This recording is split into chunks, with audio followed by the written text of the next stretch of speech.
Well, they got it. Well, they have to see we're not streaming. No, we are. Yeah, there it is. It says we've been There we go. streaming for like 10 seconds, so they heard you. Oh my gosh. Well, they're gonna be great. They're gonna be grateful because they got to hear the Elton Euro 86 tier maker, because that shit. I had a 10-minute kind of like moment with another participant, and it's one of the funniest exchanges that you will ever hear in your life. Good And lord, that video, I can't wait to hear that. that video will be uploaded later in the week. There's Nice. a sticker party. I love sticker parties. Oh yeah, my we got gosh. stickers. Also, the chat box is so the chat broken box now. is fucked there. Yeah. Oh, the no. chat box. What happened to you? You okay? No, that's the wrong side. Let's see. Okay, hold on a second. Let's fix that. I think if we do this correctly, it should be 300. Well, close enough anyway. This is Sparta. Let me see. There we go. That's what it is. There we go. Hello, lovelies in the chat tonight. Y'all hear us loud and clear? Because if you can, then that means everything should be A-okay and ready to begin for tonight. Once again, one and all, to another fun-filled edition of the PokePod World Podcast, where me and my pals gather around to go and talk about silly shenanigans of the week. And we got a heavy, and I mean it, a heavy amount of things to talk about this week. It is astounding night and day difference, ladies and gents, from last week to this week, because most of the stuff that we're going to be talking about kind of is last minute, not going to lie. It really does feel like that. But before we get into more of that in-depth analysis and discussions and all that good stuff, I feel it is more appropriate for us to take this opportunity to hear the snubs in the background. Yes! Somebody The dog slapped the stares into your snubs soul. in the background. Look at that. Stares into your soul. Yeah, there you go. It's snubs. Hey, look, we cameo appearance by everyone's favorite snubs right there. So No. let's take a second real quick to discuss what the hell is that. Wait, what the hell is what? Okay, so allow me to go and share Well, my screen to you, First of all, we need to welcome back Tyrone the Gathering. Everyone, round of applause. Tyrone. Why the fuck is there a corgi here? Like on a okay. it's Snubs. fine. It's a snubs. sticker.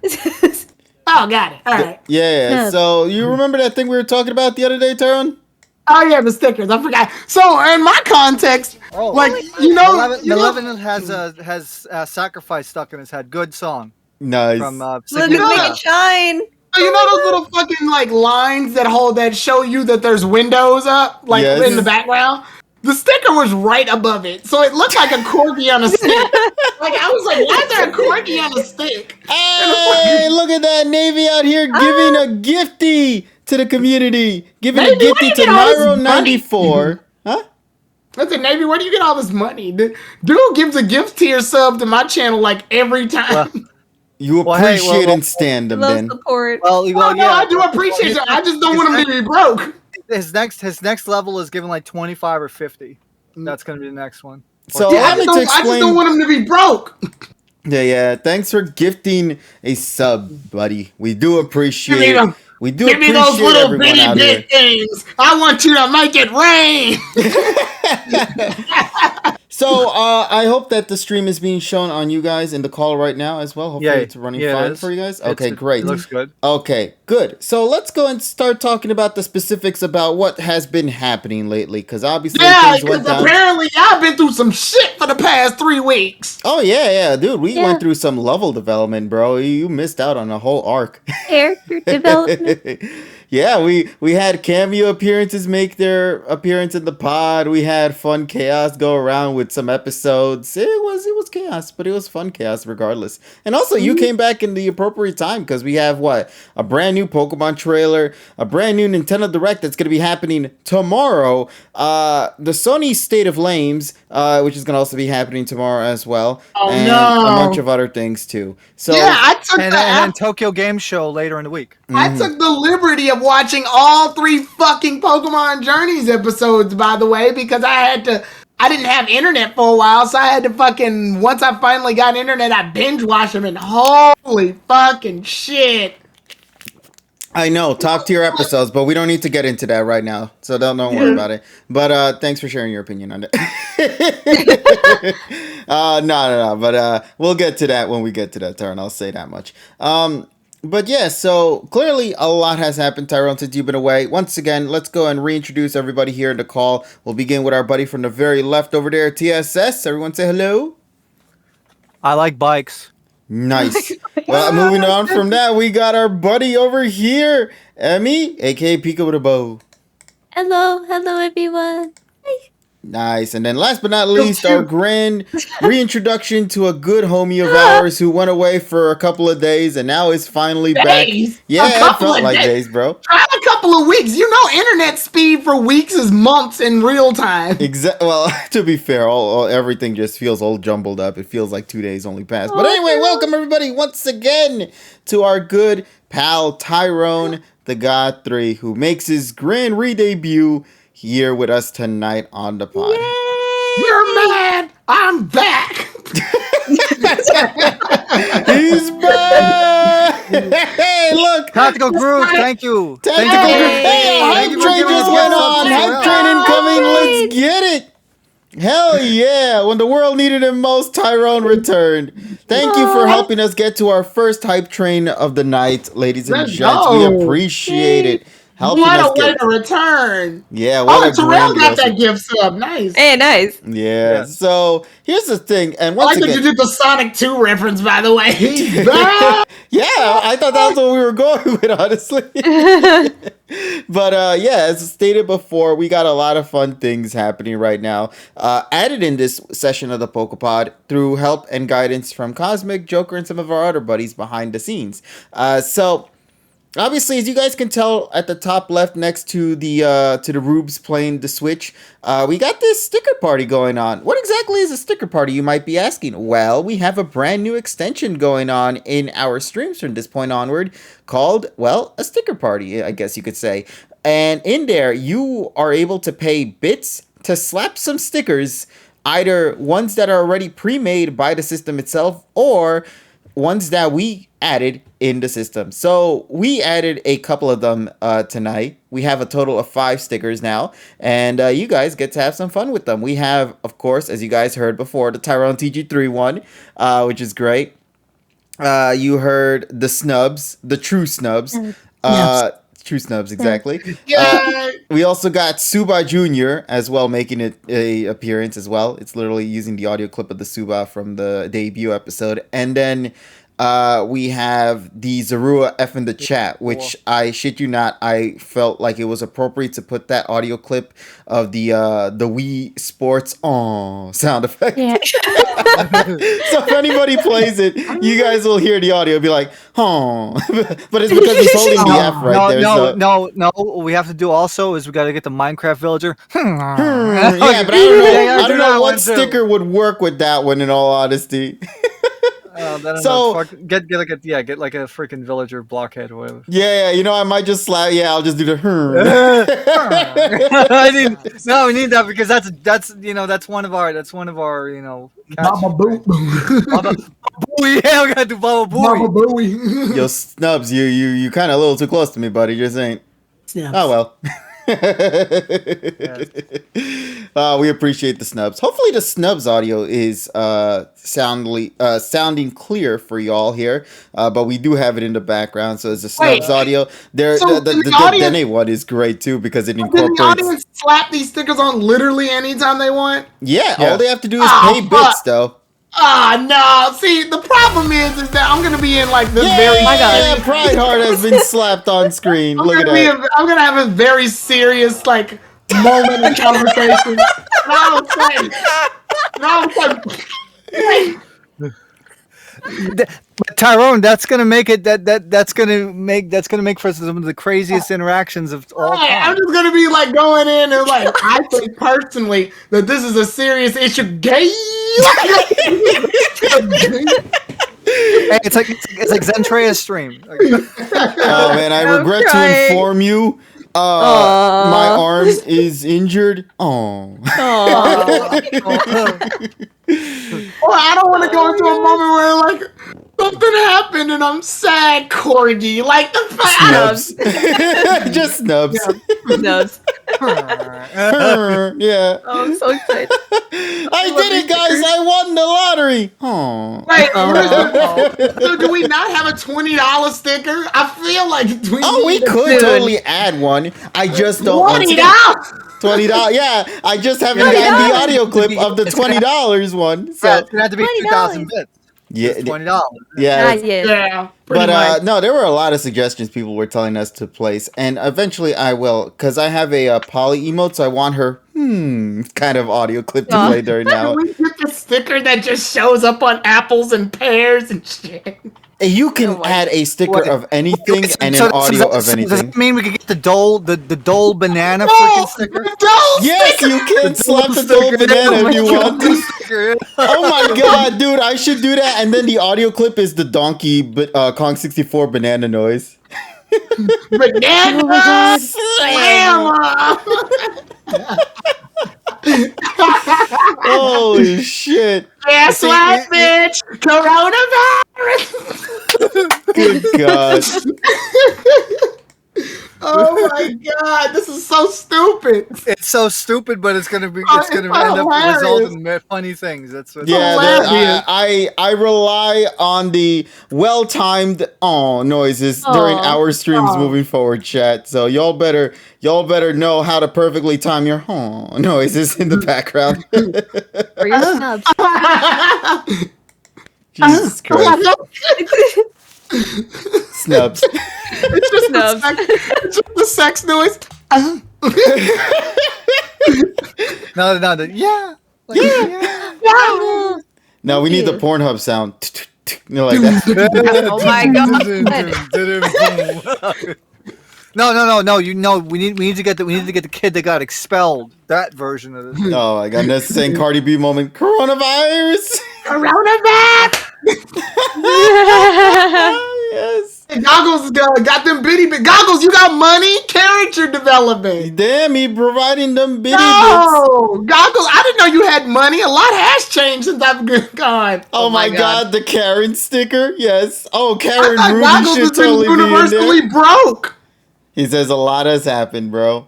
Man, ever since he ran that Silver Wing Cup, bro, he's been getting sponsors. Yeah, he Let's got that go. sponsor. Mr. Dash. Mr. Dash! Yes! Yes, I Wait, didn't realize that.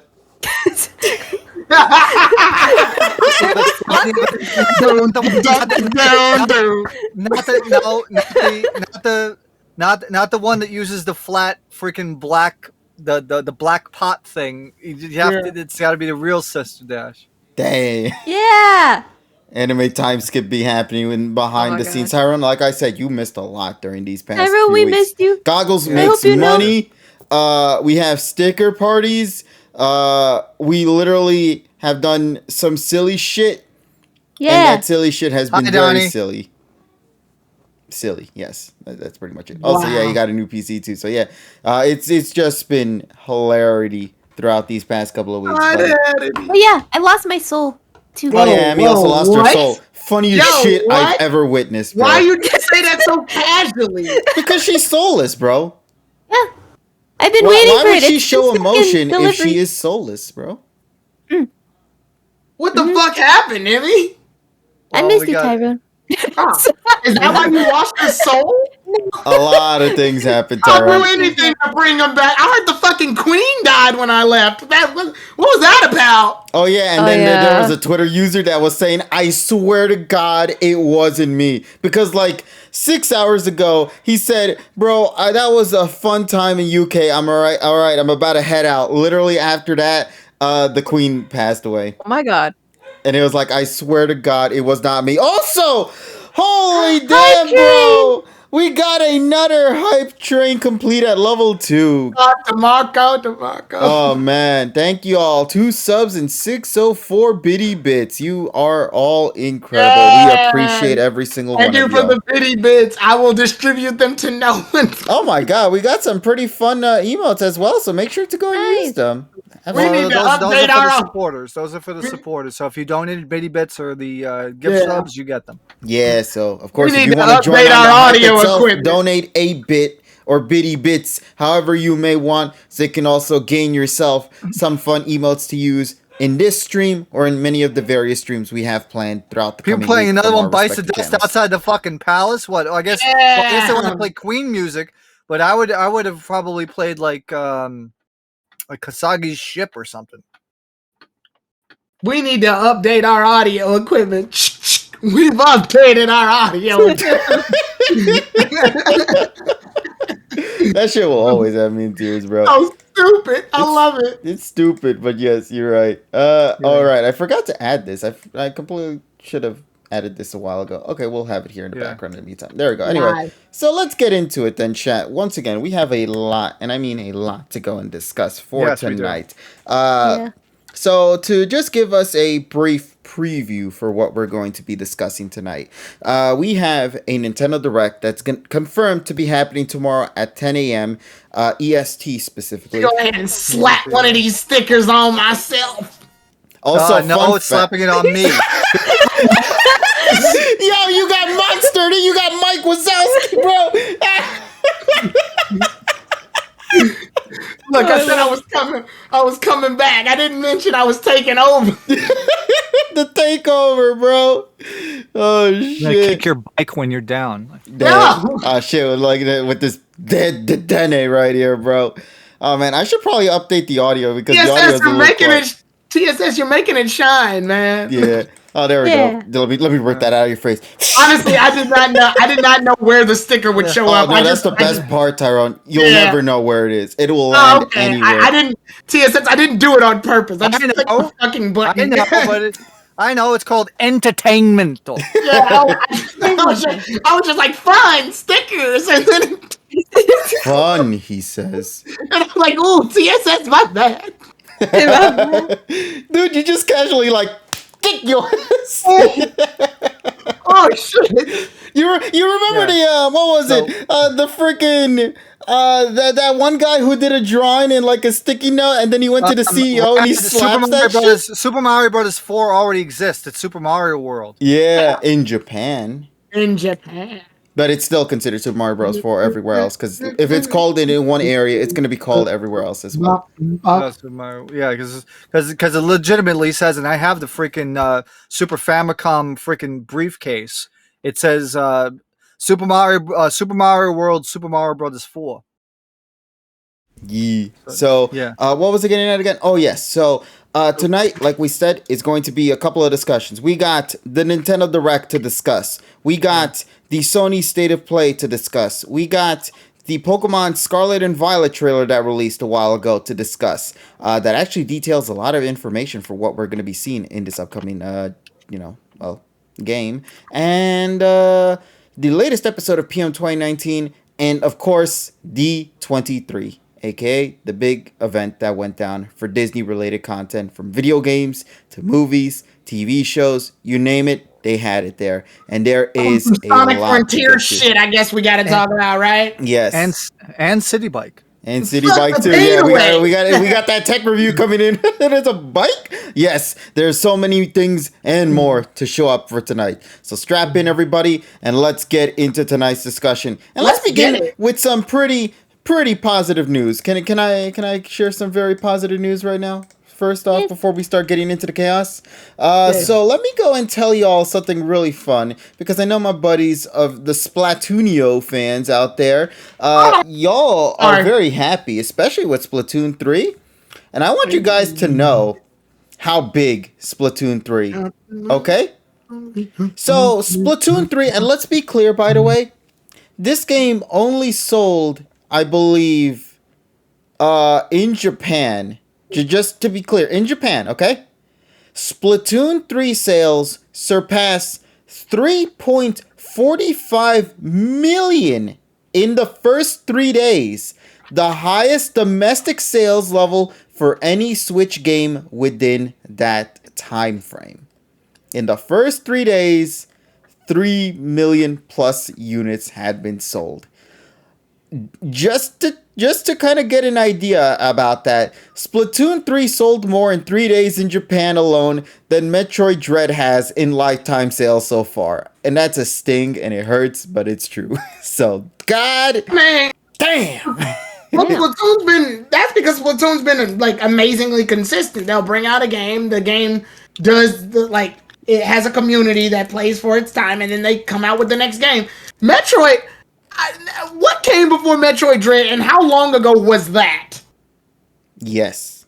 Exactly. Metroid Prime 3, and that was like 2009. And Exactly, no, wait, Federation Force, actually. But we have a Federation Force we throw out in the garbage. Yeah, nobody Yeah, nobody gives a fuck about that. Anyway, it's just consistency.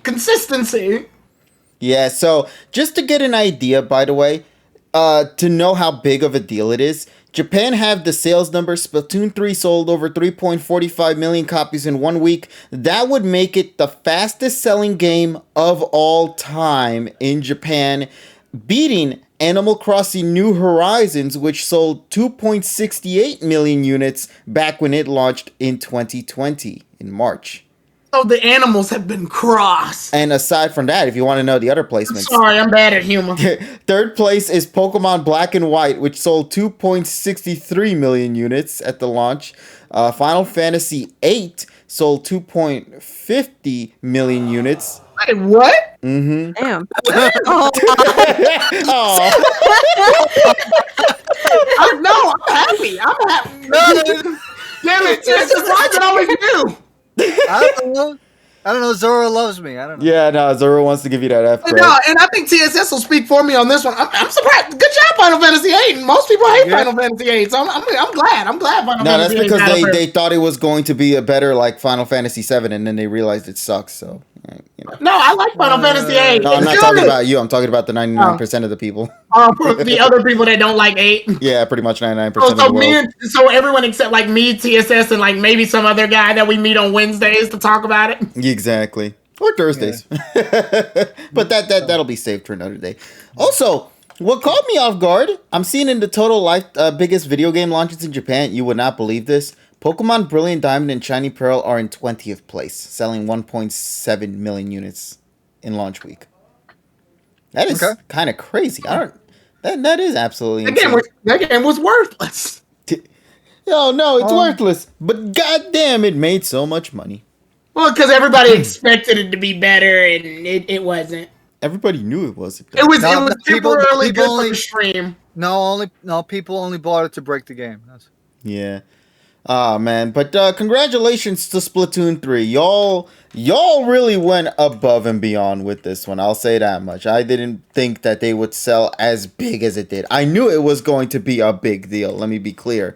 But I didn't think that they would have it to be to this level.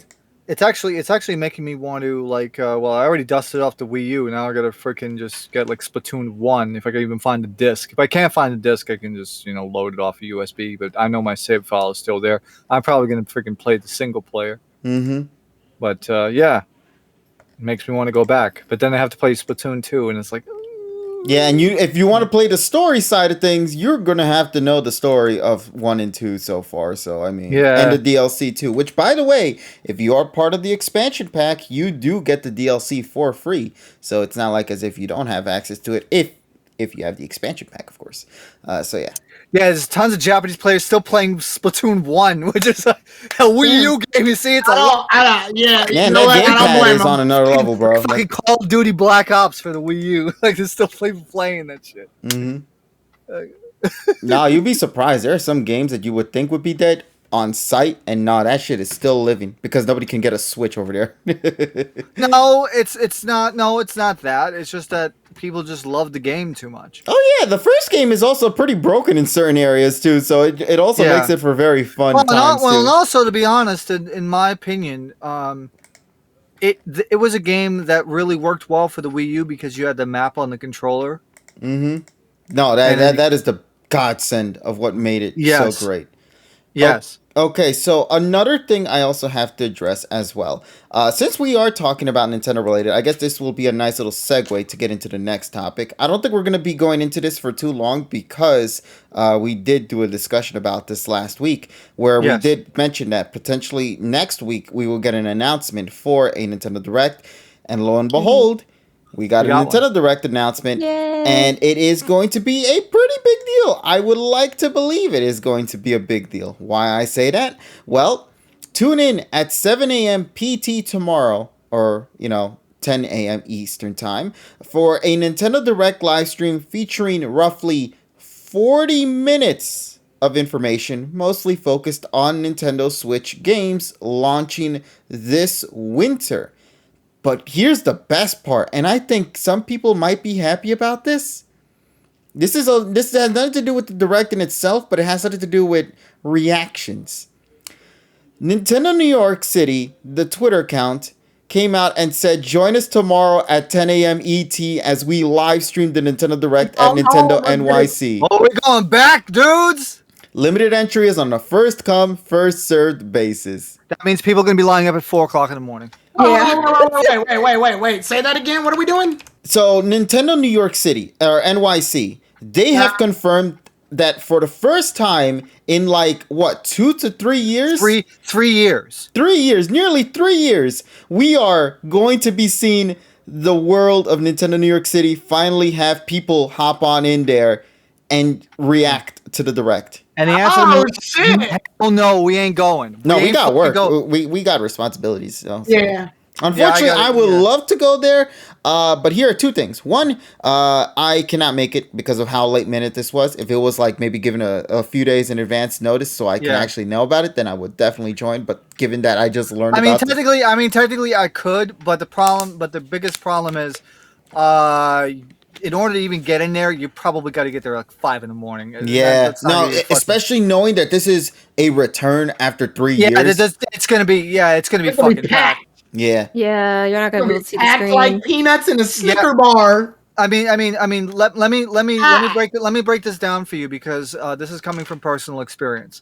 I went to the Nintendo NES Classic event, which was limited to 250 people, and that was about 5 years ago, 5 or 6 years ago, and I would imagine that it'll be the same limitation. Damn. Where it was only going to be 250 people, and that's it. You think and so? knowing this, and keeping this in mind, there are going to be people that are going to camp out at 4 or 5 in the morning. Once again, this is a big deal. It is going to be a full crowd of people wanting to hop on in and wanting to be a part of Nintendo history in a way, because we don't know how big this event is. If it's you have to realize that this has to be big, that Nintendo NYC said, yo, come on in. We're opening up for this Direct here. And also I think it's because they want the one guy to fucking set up the camera and see. Oh, you mean Kirby? Kirby CGN? Dude. Yo, to be fair, he actually has been doing live reactions outside of NYC. They normally set up for a bar meetup or something with community people. Well, so they still get the reaction. Be on this one. Yeah, but now we get to see it come. Dude, I'm still pissed off of all these Smash reveals, and we never got a chance to see Minecraft be shown off in a presentation in Nintendo New York, man. No. I'm telling you, the windows would have cracked by the high-pitched sounds of squeals from fans seeing Minecraft Steve appear in Smash Brothers, but alas, that dream didn't it break Twitter? It broke Twitter because we couldn't break the Nintendo New York City windows. But Donnie, that means you have to get in a fucking train 4 o'clock in the morning. What the fuck, man?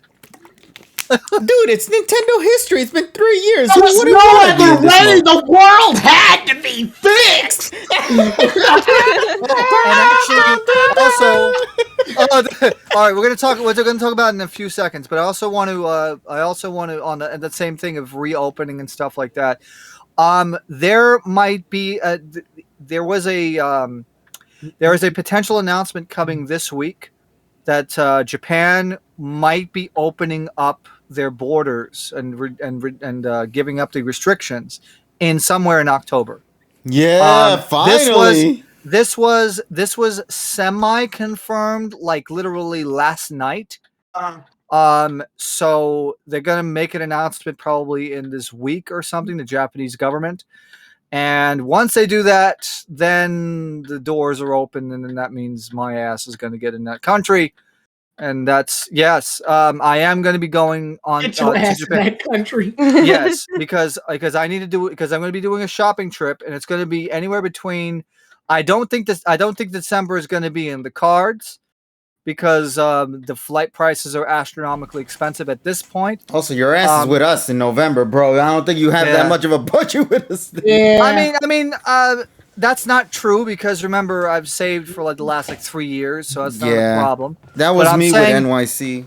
Yeah. Yeah, so- that's But the thing is though, it's like, I would probably aim for like January or February. But if I get a confirmation that the borders are indeed opening in like October, that means that now I can go follow the musical artists that I follow on Twitter and then see when the concerts are going to be coming up, and then I could plan something around that. Because basically, I'm Ooh. going to be doing like a concert. I'm going to be just going to do like a shopping trip and a concert. May I Because I'm gonna ask go who like that artist is? Well, I mean, it's going to be like either like maybe like the big three, like Ichiro Mizuki, like Hironobu Kageyama, Three. like maybe like Hironobu Kageyama, or like freaking Mitsuko Horie, or maybe like Rika Matsumoto. But we'll see. But we'll see what happens. And also maybe Shokotan again. But we'll see what happens. I don't know if they're going to have any shows, but if they do announce something, then I'm definitely going to try to get that because I have connections in Japan that can get me the Nice. concert ticket, so I can just get there and stuff. Will you vlog that trip? The answer to that now here's the thing. I had this idea about doing maybe like a Twitch IRL stream using one of my phones. As you know, annoyingly enough that I like to rib Tyrone on the phone that I don't use as a phone. Stop calling it that. It's phoneless. 3. The phoneless ribs. Phoneless rib. What's up? Never mind. I lied. You can use it now. But yeah, Phoneless ribs. yeah. So I'm gonna have a hotspot. I'm gonna have a wireless hotspot, like a cellular hotspot anyway. Mm-hmm. So I might actually maybe I just gotta get like the freaking like a gimbal or something, and I'll put the phone on it, and then maybe I'll do like a walk around. I don't know, some quiet place like freaking not Kita Senju, but maybe like Omotesando or freaking Kabedo or something, somewhere like it's gonna be like very quiet. And then we'll see what happens. And then maybe if I stream to Twitch and there's not a lot of packet loss, we'll see what happens there. But man, I was thinking about that for maybe a couple of years now. Because like, wouldn't it be nice to like do a Twitch IRL stream with using my phone and stuff?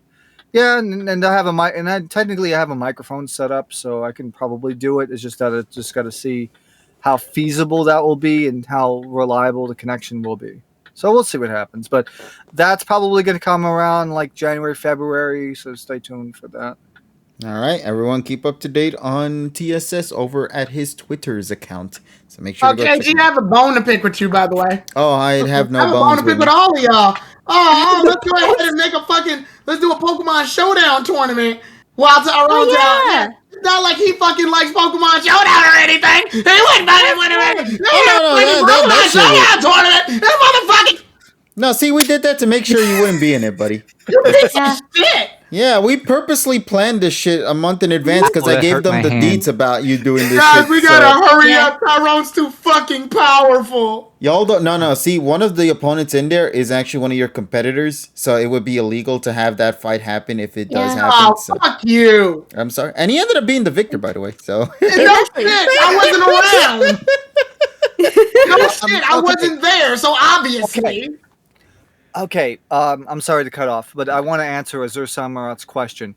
At this moment, as of September 7th, they're only allowing solo travelers with a sponsored tour from a travel agency.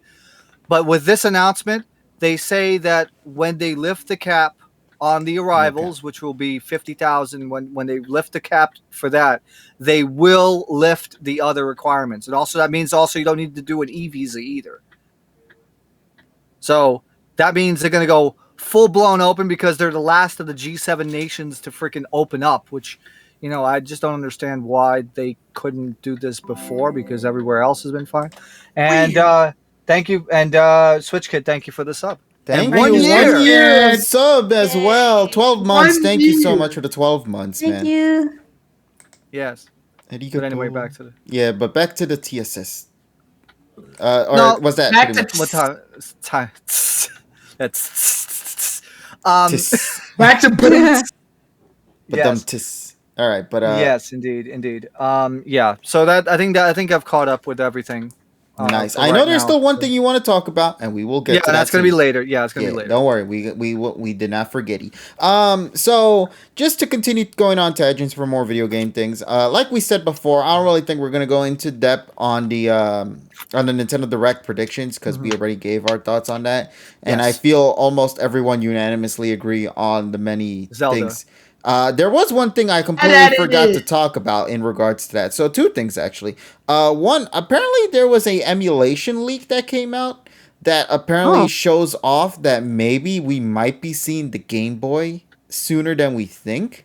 For the Oh. Nintendo Switch Online. Okay, so Oh. Nintendo Switch Online is getting like Game Boy. But I don't know if it's happening in this presentation, though. That's the thing. We have Well, no idea. I think it will be a good. I think it will be a good time. Yeah, so it's around this season, And given also that we're also GameCube? not knowing what the hell kind of Nintendo 64 games we're going to be getting anyway, so, to kind of alleviate that. Yeah, might but as the well. only thing I have concern with is, are they going to be putting it into the base or are they going to be putting it into the plus? The expansion. expansion pass. Now yeah. here's the real question, TSS. Yay. If they do either of those two, will What, they GameCube- drop GameCube- Pokemon Red, Blue, and Yellow and make it compatible with Stadium? Would they go that far? That's the real question. If they did that, people will be freaking livid. Bro, dude, Pokemon Red, Blue, and Yellow functionality with Stadium, and Stadium is a 64 game that you could play online. You can hook that shit up, Oh, bro. you're not talking about the Gen 1, Gen 2 meta. You're not opening up that can of worms, No, are you? just Gen 1 for now because we have no confirmation of Gen 2 yet. But if they do Oh, add Gen 2. bro, you wanna know how you win the Pokemon Gen 1 meta? You use Mewtwo. You just win. Hey, But listen, but you gotta work for that Click Mewtwo, bro. win button. But my concern right now is that they would have to point it to a specific point of where the save file is, unless if they do it via the cloud. Yeah. I don't think, and unless if they update the interface to say, okay, you want to attach the cartridge. I don't think so. It's very unlikely, but then again, no, I mean, I've been wrong on some things before. But if they actually have like transfer pack attachment capability, and then you can just say, oh, which game would you like to attach to this game? Then maybe it'll work. I think what they might do is it might not attach the game itself to the 64. It's going to attach to home.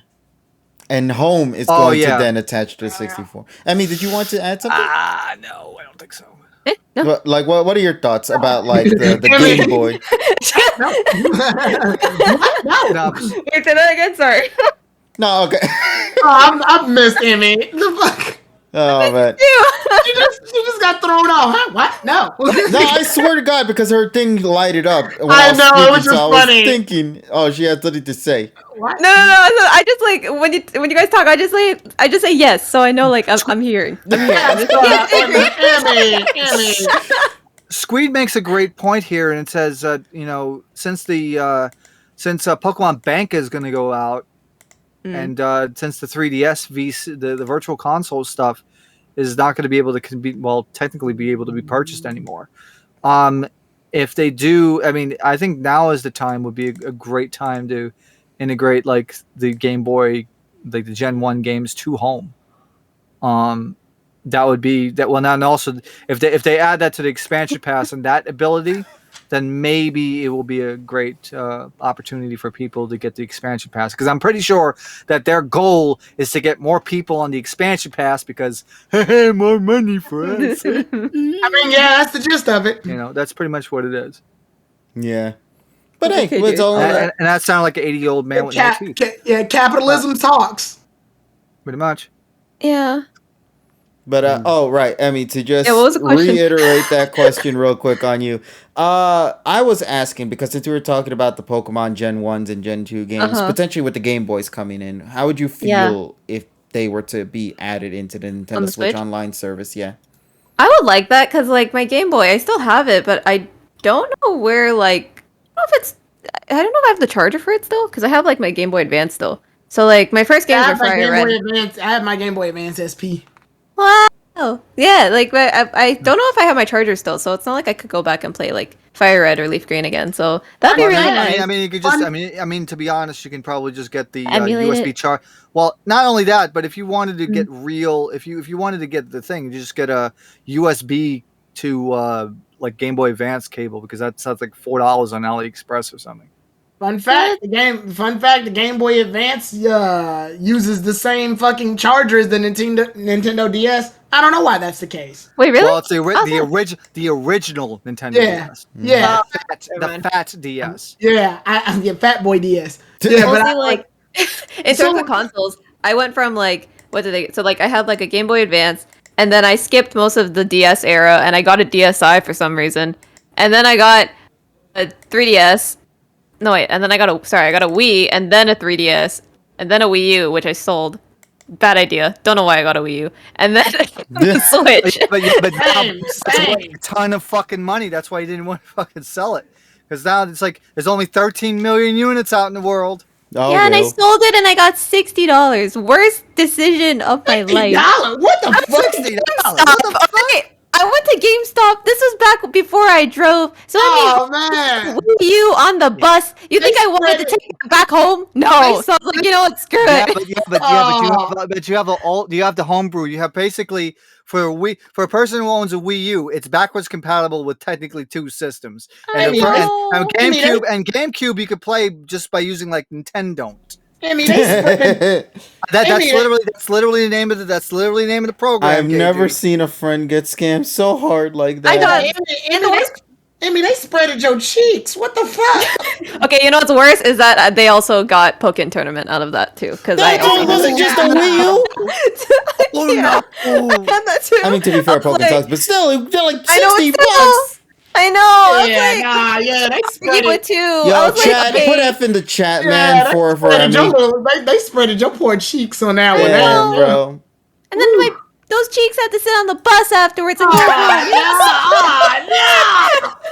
Oh, they took a butter knife and just started spreading. This is fun. Damn, man. Look at these F's in the chat, That's by man. TTC, not. Not. Oh, right? I know. This Jesus is Christ. fucked. Like, Emmy, come on, let's go get your money back. Man, this is more messed up than the Sony and Nintendo on. shit happening tomorrow, bro. I Come know. on, I need to speak to your manager. Years ago, this woman purchased. Goes back to GameStop, and you which wonder- at that and you point was wonder still why- EB Games. And you wonder why I never sell anything because my mentality is if I sell anything that I have with my video games, I will not be able to get them back Yeah. at a reasonable Yeah. price. But also, since we are talking about GameStop, Severe Raccoon also did bring this up, so let me mention this. Did you guys hear about the Shiny Eternatus giveaway at GameStop? Yes, we did. It's a shame that Eternatus is a worthless fucking Pokemon, but yeah, I've heard of it. Yeah. Also, to answer Switch's question here, are you streaming the Direct tomorrow? I am planning to stream it tomorrow. I already got permission from my boss, and we're good for that one tomorrow. I'm not streaming the State of Play, though, so... Imagine if I told my fucking like school director, yo, I can't fucking teach these kids today. I gotta fucking watch Pokemon. I gotta watch No. Nintendo. Tyrone, you just make it educational and you play it for the class. And I just stream it for the class. Yeah. No, Allow I us just to feel- start take beginning notes. social marketing. And what better way than by showing off this presentation? Exactly. That's fucked. Yeah, y'all deliciously evil, and I love it. Yeah, so... Well, got actually, you. wouldn't it would actually go by acting? It's like look at how professional they are in presenting. Yeah. Yeah. Yeah, Actually, Exactly. He brought it directly to you guys. Come on. Yeah, you're getting fired directly right then and there, buddy. The pink slip directly to you. Directly. Chokusetsu. Yeah, and he does the arms with his two hands right there, just doing that Yeah. Oh man, there goes Tyrone. But nah, it got funnier because earlier in the Nintendo announcement, Sony also made a tweet to Nintendo because they made a tweet, I think, a while before they announced the Sony State of Play, and they mentioned big day tomorrow with eyes open, right? And then we then transition over here to then see Nintendo's response by saying, shut the fuck up, plus L, plus Splatoon 3 sold better, plus have a nice PS5 stock shortage, plus ratio. And then Yo, PlayStation replied saying, man, why you gotta be so mean? I'm just trying. that's grass. Wait a minute. That's the official account. No, that's... Nintendo America, not of. Another one I saw where official Twitters were saying shit. The fucking thing is that look, it has a fucking check mark too. So what the fuck? It was like Pokemon had posted something, and then like fucking, I think it was either it wasn't Wendy's, it was some restaurant or something. They posted it, and then somebody goes under and goes, "Why are they posting this?" Something. Yeah, I forgot which. Bitch. It was great. It fucking had me in tears, bro. 100% real, by the way, chat. Absolutely 100% real. No fake shit. Yeah, it is. Oh lordy. But yeah, so it is interesting to know about that with the Nintendo Direct happening tomorrow. Literally just last minute sort of deal. It's absolutely insane to me to see that. Yeah. But I'm happy with it. I'm excited. They're really making it a big deal. They're pushing it hard. 40 minutes. They didn't even specify like what focus there might be there aside from just various Switch games. And you know, that leaves the doors open for possibilities of pretty much anything that could be dropping. I know Advance Wars, you know, that whole thing got delayed and pushed back because of the ongoing events that are happening in the real world. But now that maybe things have calmed back down a little bit, we can see a new release date for that title. Fire Emblem with the 2 Joy-Con hair lady. That was also a thing that got leaked a while back. I shit you not. She's literally Colgate toothpaste hair lady. Colgate. Yeah, she looks like that. It's literally like, gonna be like Aqua Fresh. That's Aqua Fresh. fucking Aqua Fresh lady. Fresh. I want them to spend 30 minutes on JRPGs to make y'all mad. Oh, That's funny. That's funny. That's funny that you say that because you know Xenoblade Chronicles 3 is going to be there. Oh man, now Seriously, give don't do us that. Golden Sun, please. Exactly. Yeah. No, but like sincerely though, give us more information about Harvestella as well. That game looks dope as hell. I Yes. want to hear more information about that, and I think they showed off it in a separate presentation not too long ago. So let's get more details about it.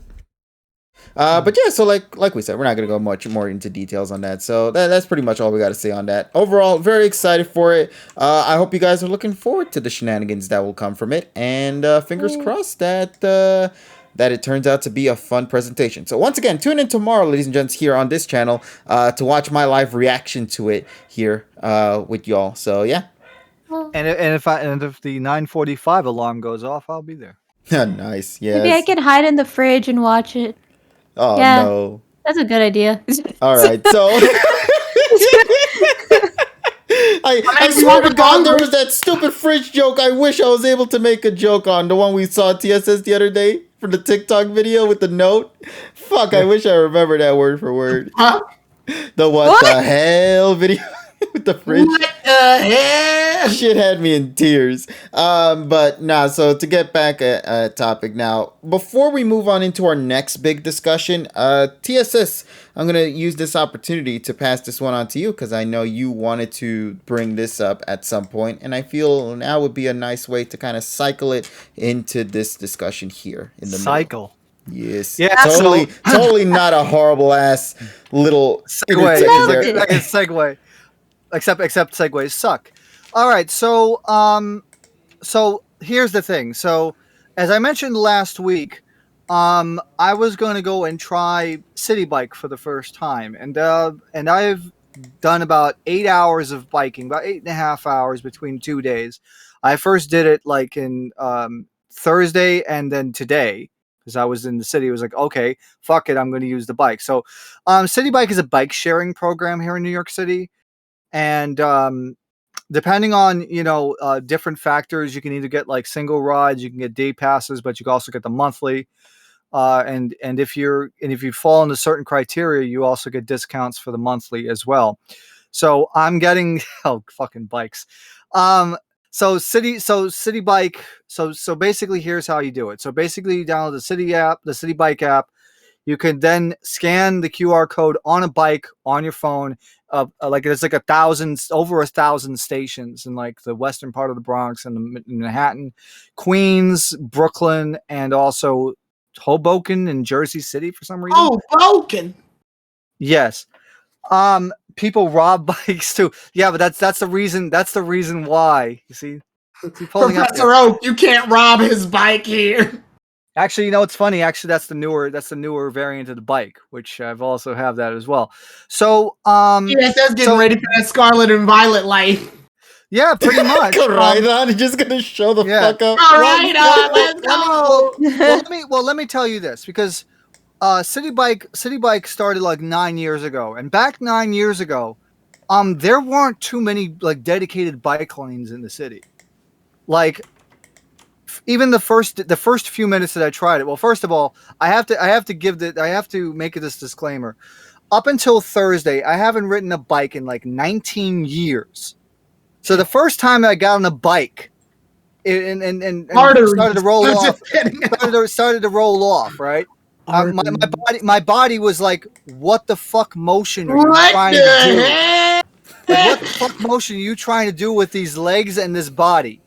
So for the first like 5 or 10 minutes, it was pretty like jarring, because it's like my body doesn't, the muscle memory was not there, because it's been, like I said, almost 20 years.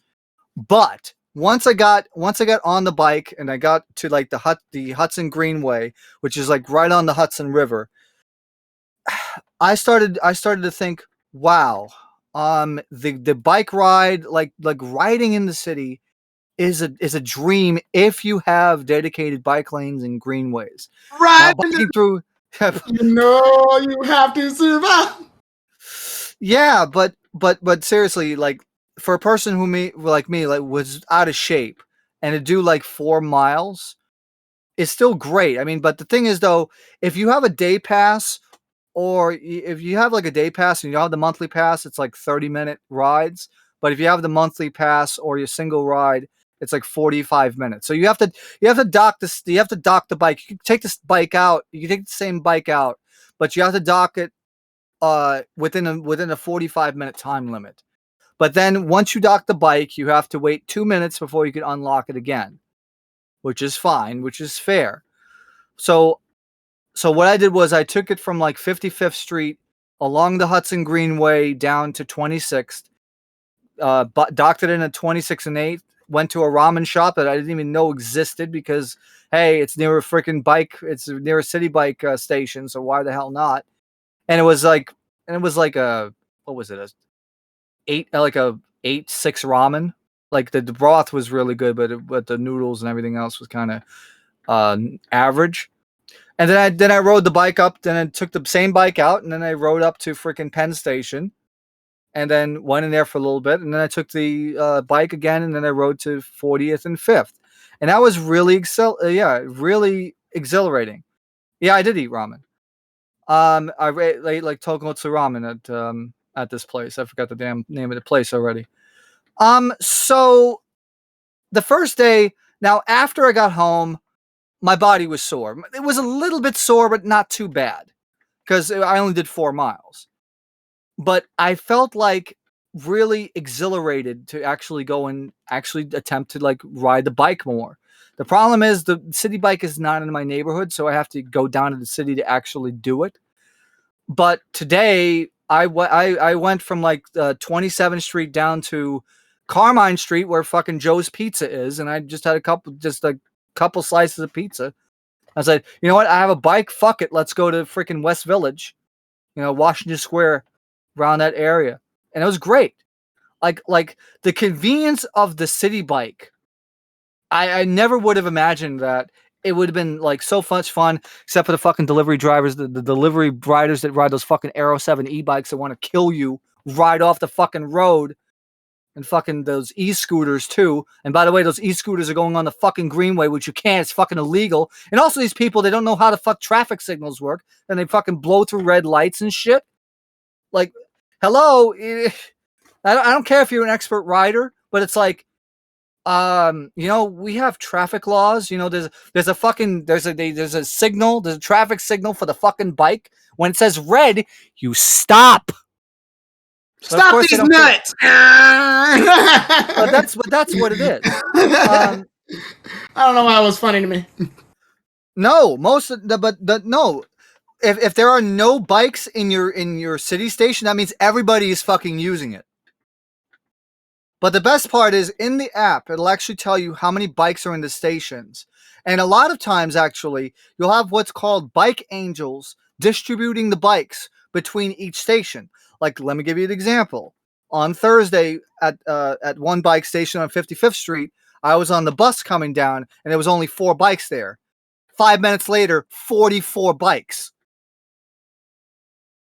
So people took the bikes back and docked it into those docks. But the convenience of having a bike share means that I can actually explore parts of the city that I never fucking went to before. Because you have to play by the rules on the bike lanes, and sometimes the small narrow streets like in the village don't have bike lanes, but they're slow enough that you can ride a bike there no problem. Another great thing is today I fucking went through some fucking cobblestone streets, and my ass enjoyed that, said no one ever. But I would say that I'm doing this as a goal to kind of get back into. Hey, you rode your bike on the cobble streets, aka vibration mode. Yes, vibration mode. Yeah, the freaking turned up the vibration to 100%. That's what the fuck happened. But these bikes handle it pretty well. I mean, I cannot say, I can't give enough praise to these city bikes. They handle it really well. So my goal was I'm gonna ride the bike at least one. I'm gonna go downtown and ride the bike at least once or twice a week to get back into shape. Well, if you don't return the bike, it's $1,200. That's why you return the fucking bike. Damn.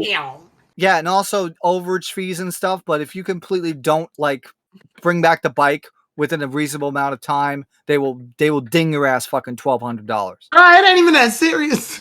No, it is serious. Your bike, my guy. Exactly. You got $1,200 if you fucking lose the bike. That is appropriate placement right there. That should have been called. Exactly. But I will say that I'm doing this to get back into shape. And ultimately I want to ride bikes in Japan because they also have a similar ride sharing system in like Tokyo and Yokohama as well. And I want to do that. But first I need to get back into shape. I haven't ridden a bike for almost 20 years, but this has been the most fun experience that I've ever had, going down through the streets going down through the dedicated bike lanes and just, feeling the wind and just riding and just seeing all of the sights from a different perspective, thinking like a cyclist instead of a pedestrian. It's really exhilarating. And especially if you can go on one of those greenways, dude, going down the Hudson Greenway and you look to your right if you're going south.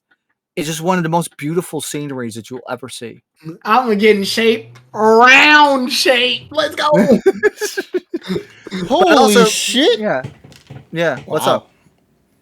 No, but listen, TSS, I'm proud of you. You're trying to move yourself up in the world by trying to take care of yourself. That is always going to be something that people should put respect on. Listen. I live near fucking Pelham Bay Park. If City Bike was here, I'd be riding that shit every fucking day. No, but I'm serious. But I'm serious. Like I said, last Thursday I rode 4 miles, and this time with all the trips I rode about 4.5 miles. So it's this is like. And now I understand why people like to ride these city bikes, because it's great exercise and it's exhilarating and it's nice that New York City has dedicated bike lanes, also dedicated bike signage as well, because it's they give you a direction oh, you want to go to East Side, you make a left here. You want to go downtown, you make a right here. You want to go uptown, you want to make a left here. You want to get on the fucking the Edgecotch Queensboro Bridge over here. Make a left. So and also not to mention that if you want to pay a little extra per minute, well, the monthly ones you get what some people like to say the acoustic bikes because it's like the regular digital bike and acoustic and electric. You get that the electric bass or whatever electric guitar. They cost a little bit more money. The e-bike, well, the electric bike, it's like an e-bike basically. So you can rent an e-bike, but it costs about, I think for non-members it's like 43 cents a minute, and for members it's like 5 or 10 cents a minute. Damn. But for me, I'm trying to get back into shape, so I'm just riding the regular bicycles. But for the most part, I mean, it has a highly adjustable seat. The ride is really comfortable. The bike isn't that heavy, and you can switch gears pretty easily up hills and whatnot. And it works. It really works. It's just that you just have to I wear a helmet, but it's not required. Because I like not winding up like the guy that fucking had the brains all over the street in the fucking motorcycle on Rotten.com. If anybody remembers that from 20 years ago, I don't want to end up like that guy. No. So I want to protect myself and protect my head. But the good thing is you can. And then he just keeps saying that over and over because he's in a coma. Yeah, but the best part. But the best part about these city bikes is you don't need to buy like a jersey and freaking shorts to wear this. You can ride them pretty reasonably in normal street clothes. So it is and it is a really effective way of transportation, considering that the MTA likes to fucking put general orders every fucking 5 minutes, or you get stuck in traffic and if you're riding a car or something up like fucking 8th Avenue or fucking 6th Avenue or something, and then a bike is faster than a car. Damn. So yeah, it is. But I will say that if I'm really serious about this, I might buy a bike next year, but I will never take it to the city. I will only ride it up in like Westchester County or Connecticut. Because I want to do that. I'm really getting back into biking again, and I feel that it could be a possibility that I want to ride maybe buy myself a bike to ride like every weekend, do like maybe 10 miles or something. By the time I'll probably get in better shape. TSS. Yay! KG bought you a bike. It's on the table. But that's a city bike. He had to pay $1,200 for that. Yeah. Oh damn! KG stole it. No, listen, man, it's still being paid right now as we speak. I have to put that shit back in. I never take stealing a bike. Discussions. I can put that shit back before my money goes. I can never take stealing a bike seriously. Ever since I saw that one Futurama episode, they're like, "Oh, sweet, a bike!" And that was a Family Guy episode. He goes, "Oh, sweet, a bike!" And rather than ride on the bike to get away, he picks up the bike and runs. but if I'm gonna buy a bike, I'm probably gonna buy like a mid-tier bike, like a giant 2 disc or whatever, or a Trek FX2. I know, because the problem is buying those cheap like fucking big box store bikes. They're actually not safe. Yay, Paulie's right. See, Oh my god! and I am issuing, and I am in, well, kind of a challenge. But on the November trip, we are taking a fucking city bike ride. Hell yeah, we riding bikes, bro. We're gonna try to get everybody to ride. I'm gonna get a stick, and I'm gonna put that stick in the wheel, and then I'm gonna fall down, and I'm gonna say, "Damn it." It's TSS fault. You're gonna be the fail blog bike guy. Failblog.org. Jesus Christ. But I'm laughing. KG said the last time he rode a bike, he got hit by a car. I don't know why that's funny to me.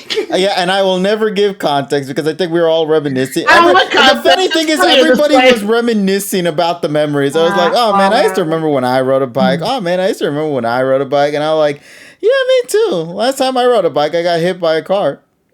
And we never elaborated at all. Yep, Ever since then, KG's been in an isekai world. That time I got reincarnated with my bike. Where's my bike, actually? Well, he's a common rider now. He's fucking... Well, the bike is still very stable. Like I said, even if you... No, it got crushed by the car. Oh, you're talking about the Citibank bike. Talking about his bike. No, I'm talking about the city bike here. The city bike, like I said, it is. It's a city bicycle, so you're riding more of an upright position as opposed to like a fitness, like a high angle position. So Mhm. pretty much anybody with any skill level can ride it with relative ease. You need a high enough IQ to understand the city bike, bro. So it's not a skill issue. I see. How tall am I? I'm just well with shoes I'm like 5'10" and a half. About Get on your but I'll- psych lizard. Yeah, so I'm like maybe like 5'9 3/4" without shoes, 5'9 and a half, somewhere around there. Oh no, you gotta learn how to ride a bike. But cuz. the It's fun. I'll say that the seat can actually go up to like 9 levels, and the ninth level looks like if you're like fucking 6'5" or 6'6". I know Cosmic just said I can't ride a bike, which like I know what that means, but part of me is just thinking she gets on the bike, sits there, Falls off. and then just explodes. Explodes. No. She's gonna be like on that. She's gonna be like fucking Peter Griffin on that fucking episode where it's like get on a bike. Does the Family Guy fall pose and every shit? Arms in the back and everything. Good lord. Nah, but don't worry. Nah, I sit, I fall. Oh, you do the Family Guy stunt then. Same thing with you. How'd you do with the Oh, what? chairs though? What? Yeah, I that don't reminds me know, of that one TikTok video where a kid sits down on the chair and he crushes it, and then he gets back up to then go run back to go and grab a balloon, only to bring that shit back, and the dude brings another chair and he crushes that second chair, despite it being much stronger and sturdier than the first one. Yeah, She sits on it. I learned how to ride a bike at like 11. No, But man. like I Sits said- on it and falls, and then a mini explosion shows up. The bad, the bad like green screen explosion. Yeah. Yeah. If I sit, Oh. chair splits. Oh Pretty much. no! Damn, thick. Damn. Damn. Broke your head out. Well, were you wearing Where'd you a find helmet? thick?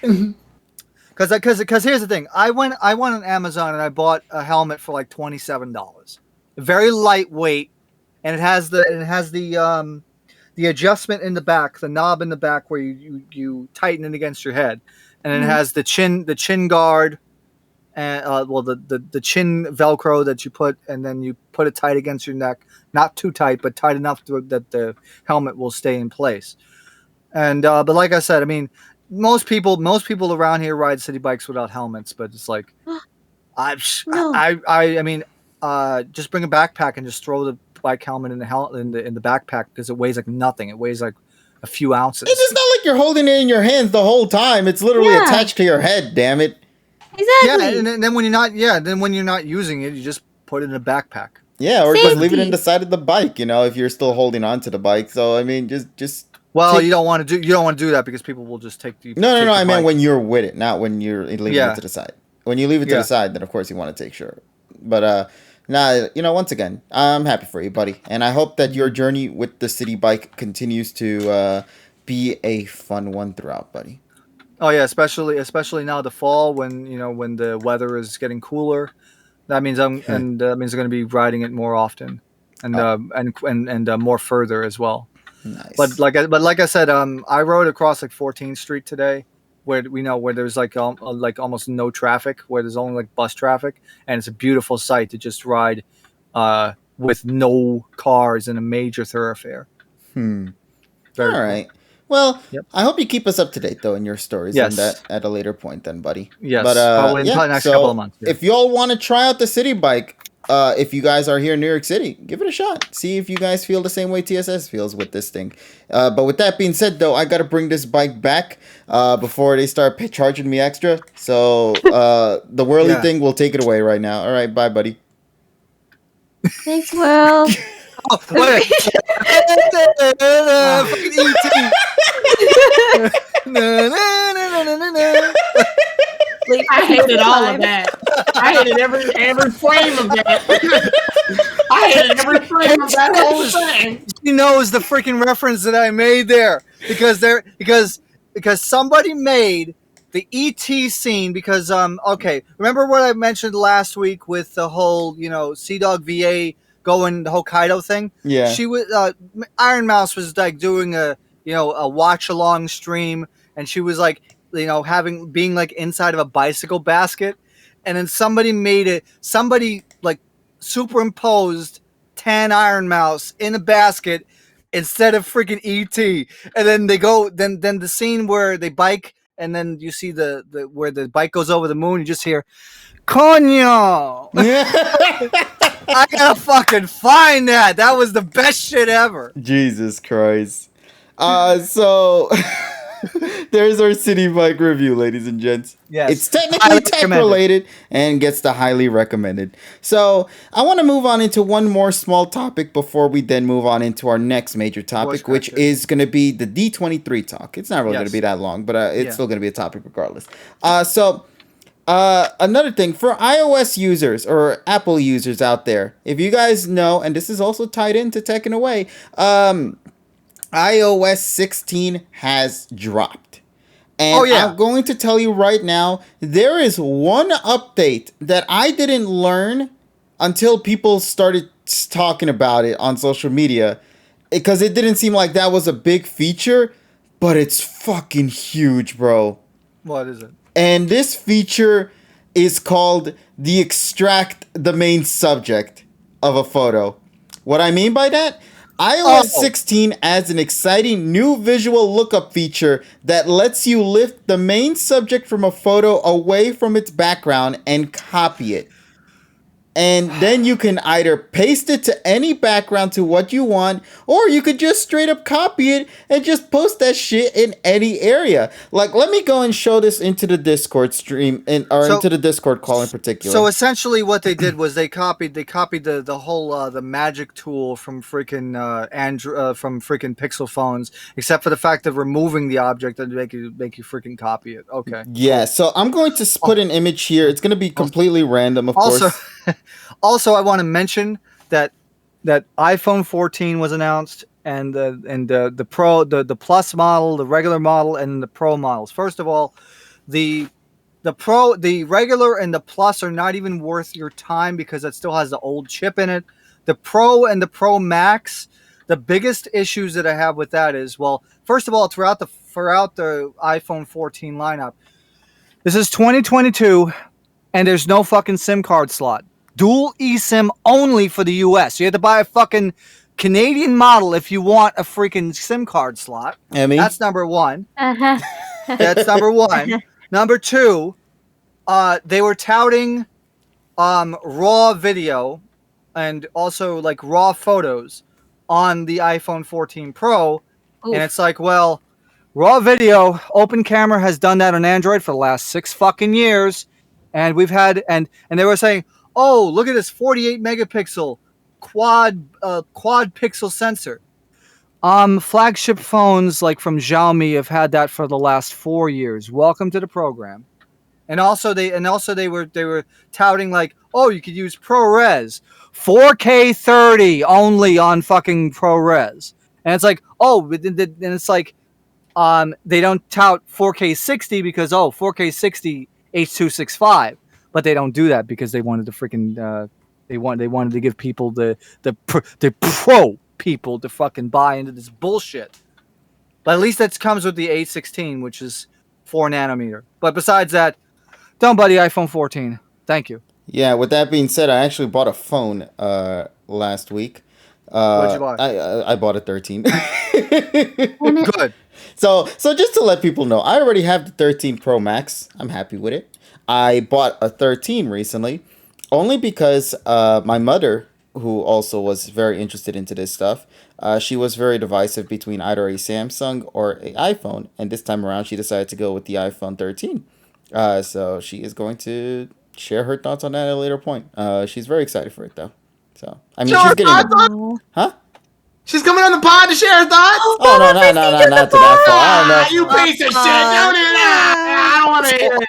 Also for the Android people, the Pixel 7 and the Pixel 7 Pro will be coming out. Or will be announced. It will be announced. There is going to be an event on October 7th. Already? Wait, y'all want to see Mama Prestige in the pod? Yo! Yes. Fucking go! I mean, if y'all want it, I could totally ask her. She could show up for like a couple of minutes or be in the whole shit. Oh my gosh! Yeah, we'll see what happens. Mama KG hype is real. It's Mama Prestige. Mama Prestige hype is right here. I mean, and I'm she here has for it. appeared in past streams, so I mean, it's not Yeah, like the taco Yeah, the uncommon. tacos. Yeah, the taco Yeah. and also the Mario Party stuff as well back Yeah. then. Oh yeah. Oh, that was so wholesome. Yeah, I forgot who won that one. Oh yeah, so to those in the Discord call right now, I'm going to post this one image. I'm pretty sure this is nothing really special per se, but I do like it though. I really like the Okay. idea about the extract the main subject. Okay, so I'm going to post this image from Master ZX specifically because I found this really fascinating. So I take this image right now. It's Signasuit, Brandon, and Latios, right? Yeah. So the new ability that they shared right now allows you to copy the thing, and I'm blown away by this. I'm legitimately blown away that they can do something like this. So if I copy this, I think if I hit share, hit copy, and then I can post this here. Does it work actually? Let me see. It does. Okay, so that's what I have to do. So I have to just copy it, share, save, and then post it over here, and it'll do all the work for me in some aspects. And there you go. Wow. In just a matter of seconds, it just did that shit for me. Wow. Oh. That's So nice. I'm going to show this on stream real quick, so people can get a clear idea wow. behind this as well. So let me post this image here. We'll go right now back to the. The fuck happened? Wow. What? What? It was that laugh. Yeah, what happened? You okay? No, because I said oh wow, and then Nessa in the chat said oh wow. Oh, wow. wow. Okay, so that right there, ladies and gents, is the image in question that I'm currently using right now. Okay, that's Signasuit, Brandon, and Latios. Okay, so that's the image Yes. right now. So in just a matter of seconds, just to let people remember this, in a matter of seconds, I then used the new feature that iOS 16 dropped. And from that, I was able to do this in just seconds, bro. This is going to make making thumbnails so much more fucking easier, bro. It is going to make things substantially easier as a whole with this feature, bro. It is so quick. It is seamless. It is incredible. And the best part about this, it works on anything, on any image you want, as long as they show the model on. It even works on the Pokemon. How the hell did it work on the Pokemon, bro? That's the biggest shock. Pokemon. How did it work on the Pokemon? I understand Brandon because he's a Who-man, but like on the Latos, that threw me the hell off to find out that he got edited. Also, yes, I will check on that too, Nemi. Let me see what happened going down here. Well, at least iOS 16 is not Latios intolerant. So. Oh, hold up a second. No Yeah. way. Cosmic. Ah, why'd you do this, buddy? Oh my God. Okay, so Tyrone, you also missed another big moment that happened this week. Yeah, we got to There you talk go. about my date, Alicia, that happened a while ago. Oh yeah, I've heard about Alicia. Yeah, Alicia. Oh, girl, she is something else, man. In fact, she's well. The Navy. Wait, Yeah, what? there it is. In the Oh, EV. look at her! Oh Fucking good. I can see it. It's Alicia, everyone. Go and say hello to the new plushie in the crew right here. Yeah. Wonder what happens to Polyworld. Oh, you sound like Well, yeah, stuck. She flew the city bike out of here. Yeah, she. Meanwhile, in another planet, she's still carrying that shit across. Yeah, she has to pay the overage fee now. Yeah, for real. Fuck, man. I hope she's okay. But everyone, say hello to Alicia the Eevee. She is now also going to join us in the pods in the nice little cute table right here. Also, actually, now thinking about it, Ezra has been really happy in your goddamn life this past couple of weeks, bro. my doggo. He's chilling. Yeah, so that's all I wanted to share before with the iOS 16.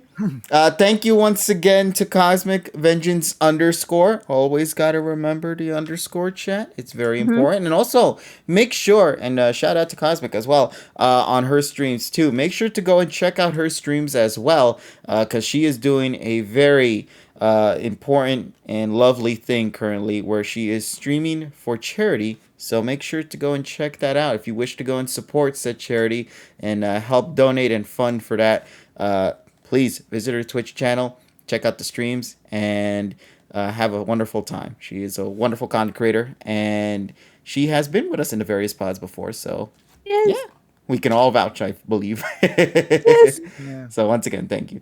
So yeah, this is awesome though. I'm just surprised. I'm seriously surprised with this iOS 16. I think even Squeak said it as well. Where is she? Wait, does that mean I don't need to crop out photos myself? No, you can literally just use iOS 16 as long as you have the appropriate phone that does it, because I think iPhone X and below do not. So I think it's 11, 12, 13 and onward. I wasn't sure what versions allow this feature. But if you have a iOS that or a phone that has this option, you are going to be freaking happy with it. The shit is amazing. I love it. So yeah, I'm gonna have fun with this. I used it on various things. I didn't realize it works on anything and everything, bro. This is the biggest shock to me. It works on anime images. It works on video game footage. It works on this Greninja image. I shit you not. This shit works on the Greninja image. Here, let me. I can't believe this fucking thing works. Oh god, here, I'll post this here. Enjoy, guys. I just literally grabbed the super low res one. There you fucking go. It just worked on it in a matter of seconds. That's a fucking low res Greninja God. dead post from the Kalos League, and it worked. I don't know why the transparent background wasn't there, but hey, it worked, so I don't care. I think it was because this is a JPEG file, so it automatically what am I reverted looking to JPEG. Huh? What am I looking at? No, in the general chat. If you notice, I posted the Greninja faint Well, thing. what I could do is I can provide the PNG for that. Okay, provide me the high quality version, and then I'll see how it enables that one. But yeah, we'll this do it is later. awesome. I we'll do it genuinely later. love it. I absolutely adore this feature. It's incredible. So to those who have the iOS 16 specifically, update and that is functional in your Apple device, have fun with it. Have some fun with it. So yeah. Oh shit. Oh shit. This works here too? Hold on a second. I'm gonna keep having fun with this in the background, bro. Let's go. All right. So, what else do we got to talk about as well? Show the people. Oh my god. Live and Oh my learn. Yeah, I'll post. You know what? I'll use the Ruby image here, and I'll just translate it to this one. Hold on a second. Let me go and post this here. So I took this Sonic Adventure 2 mod, and I just decided to just use it to replace Goose. There you go, Snubs.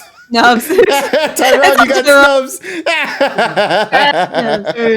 You got Snubs. What the fuck? I'm done. Oh my god. I love how the Snubs is so close to your face that if it was like to the right just a little bit more, it looked like it would have just been your face right then and there. Yeah.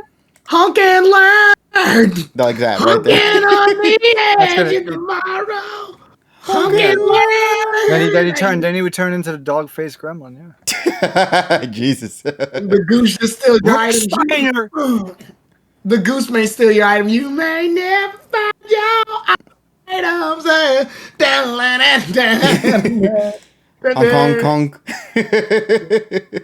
So yes, we'll have honks in the background for the meantime. So yeah, that's all I wanted to share in regards to the iOS 16. Once again, if you have the feature, please go ahead, use it on anything that you might have. Meme images, snubs, Pokemon anime, that shit works on anything. At some point I'm gonna need to have an iOS device, like a newer one, because the only iOS device that I actually have that works is like the iPad Mini 2, and the last update that it got was like iOS 12. So yeah. So here's the thing. While this is a good thing, it's also kind of scary how well this is, because when I say you can get anything, I mean anything, and I'm also referring to art pieces too.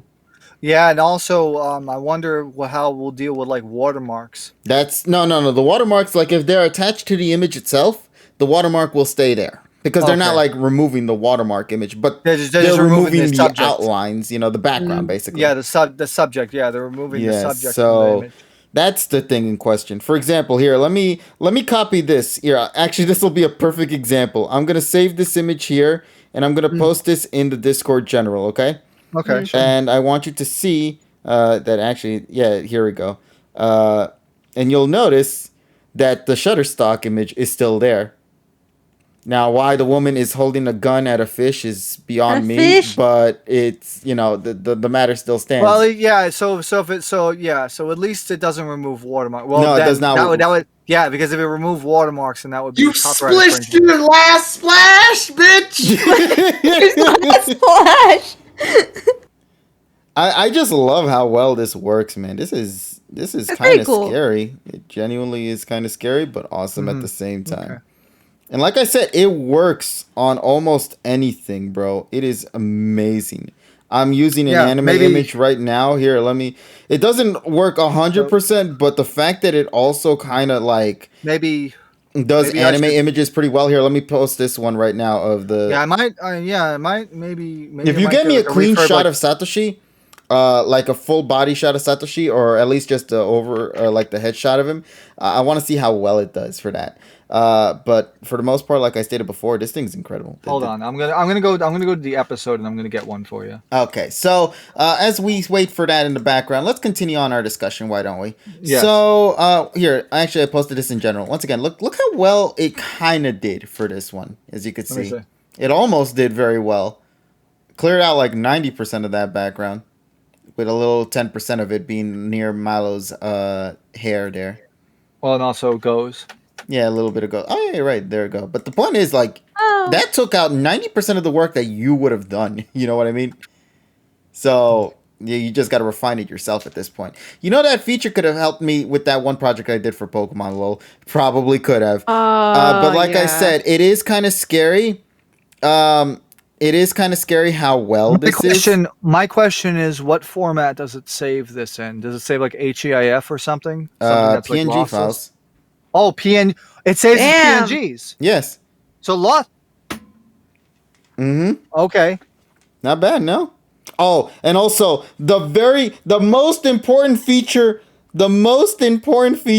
in iOS 16. And this is for those who know about this. If you have a hidden folder in your photos, you can only now enter them via a lock code. I have a perfect one for you, KG. Hold on. All a right. second.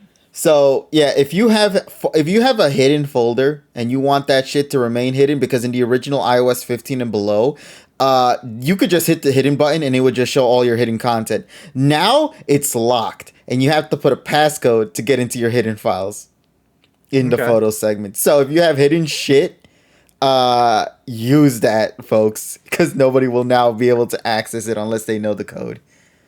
I fucking love that feature. It now makes my hidden files more hidden. Thank you, iOS 16. You are a godsend.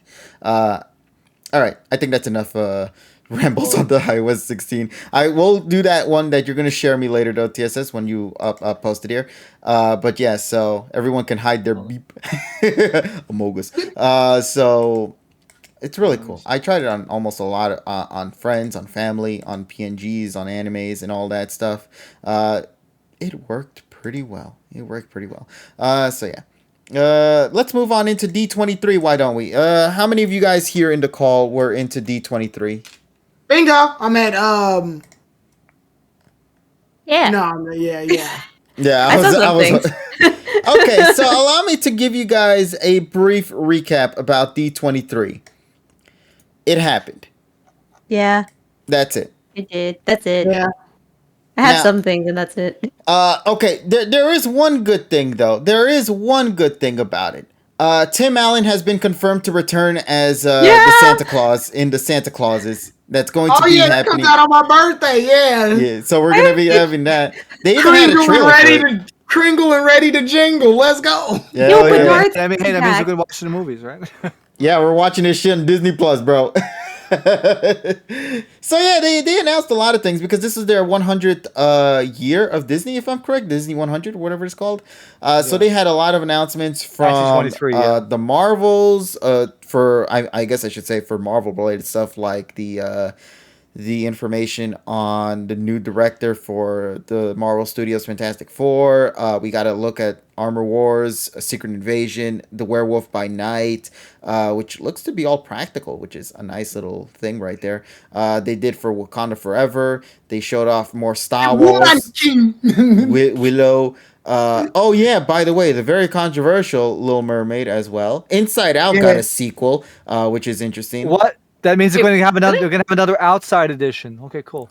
But yeah, so apparently the cast is back, and even that girl is back, and that girl now has new emotions that are going to be incorporated. She's going to be going through puberty, so that's going to be that's going to be chaos. Now there is only one big important thing that came out from D23 that is probably my favorite announcement from this entire event, and that is the fact that after, I want to say, 15 years, a sequel to one of my personal favorite Disney films, Enchanted, has finally gotten a sequel story. Why? Titled Disenchanted, that is going to be airing November 24 on Disney Plus. Why? Because they wanted a sequel, damn it. Actually, the cast whole wanted a sequel to this. Sure, whatever. So yeah, and it was nice to see it. It's called Disenchanted. I'm loving it. I know. Now, if you want to talk about why, Tyrone, you should lend that one over to Mufasa, the Lion King. Yeah, like why? Like why? Nobody asked for this.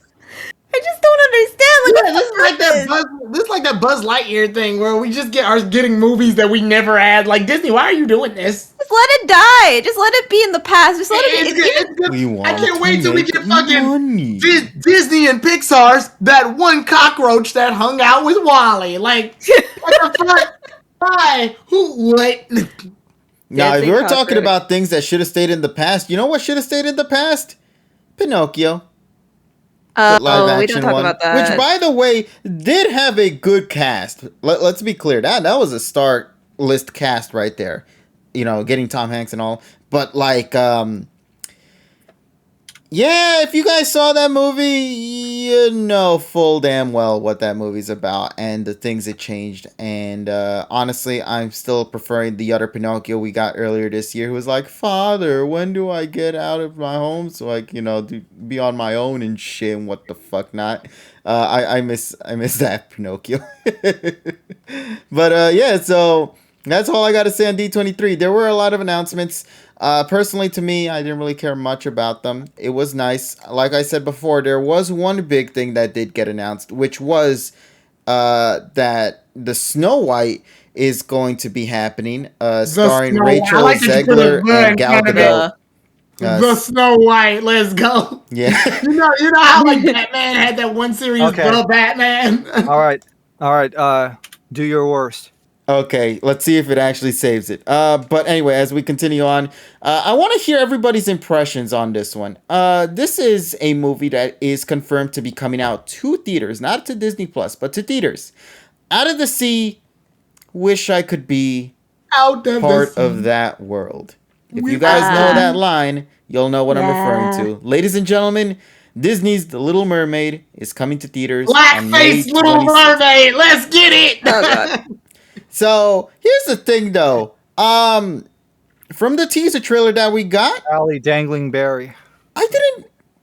I'm not mad by it. I genuinely liked what I saw. I mean, that's fine. Yeah. It's fine. It's not harmful. I mean, it's just a fucking film. You have the originals if you want to go back to it. You know, I don't mind this one. Nobody's fucking forcing you to watch this. Yeah, exactly.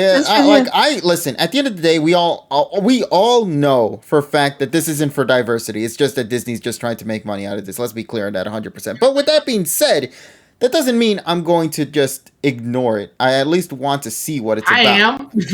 That's why I said I, not we. I never said we. Damn it. You guys Yeah. remember the Fresh Prince of Bel-Air where he goes, "We, we." So yeah, this is gonna be nice. I'm happy with it. With this new version of it, it's not harmful. Like I said, it's just a new film that exists, and if you want to watch it, go ahead and go watch it. And if you don't want to watch it, you have the original that you might enjoy for us. I have words. I have two words, or actually Suck three it, no. words, and I'm curious to see about your take on this because it was confirmed for some of the cast that's going to be in this film, and you will be surprised over one person who is going to come in and play this particular character. So it has been officially confirmed that everyone already knows who's going to play as, of course, Ariel. I believe that's her name, from The Little Mermaid. Ariel, Yeah, so we already know how this is going to be, and it looks great. But it does beg the question, who is going to play the antagonist? Oh my god, I Who just is looked going at to it. play Ursula. Oh my god, I Who just is going looked to at it. play the one who screams and shouts body language in such pride and joy? It's gonna be either Lizzo or Monique. Yeah, here's No, the no, no. answer. You will be surprised It's by even it. better. It's been officially confirmed that everyone's favorite, Melissa McCarthy, is going to be playing Ursula. Ursula. Hold up.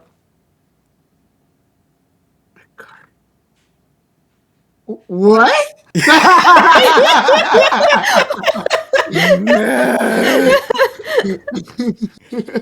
Y'all know Melissa McCarthy. You don't know Melissa Yeah, McCarthy? Come on I now. know her. I know her. I'm just like, I haven't seen her in so fucking long. Yeah, you guys all know who Melissa McCarthy is from her hit film Ghostbusters, that Yeah. 2016 version that came out with all females. Yeah. Or I don't know why. What's What's this movie that almost nobody gave a fuck about? what's that? The Russell Westbrooks where he's in an interview and he goes, "What? Like, what? Well, because they're picking a thick. So I know the direction they're doing. The proud, thick body positive white woman will go against the black woman, and the black woman's gonna beat her with all the oppression. No. But see, you don't know Melissa McCarthy like we This Melissa shit McCarthy again. fans know her. So here's the Oh thing: no, Melissa McCarthy. I know her. I know how the general public's gonna take it. Yeah, but here's the thing: people need to realize this.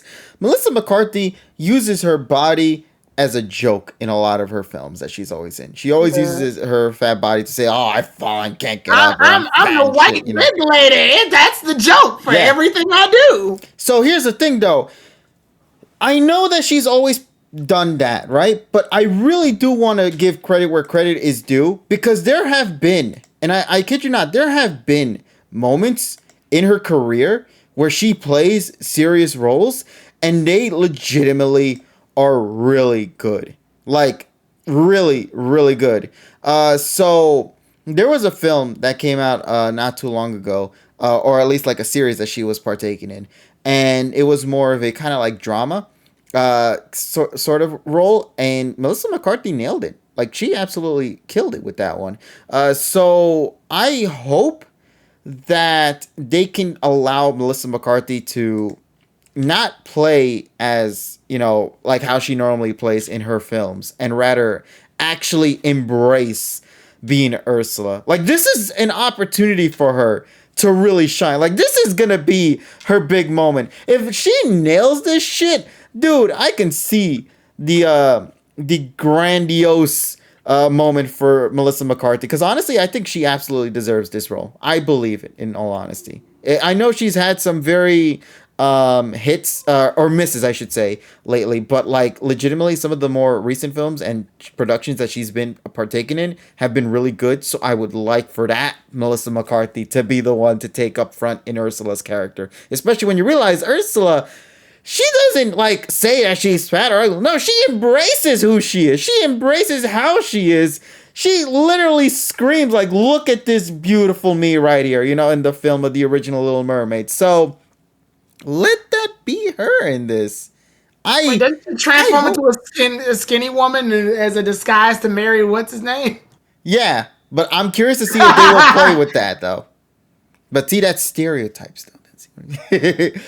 But like, I'm not sure. I'm not sure how they're gonna change the film up. Will they do it like what they did with Pinocchio and completely scrap the whole story of Pinocchio from the original classic and completely revamp it from the ground up, or are they gonna keep it as faithful to the original as possible? That is going to be a question we will have to find out together later in the distant future.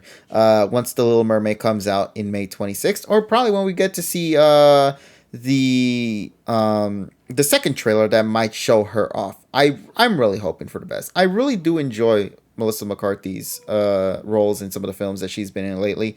I even enjoyed her moment in the Thor: Love and Thunder as well. I won't spoil what she plays, but it's fucking hilarious though. I love it. So yeah.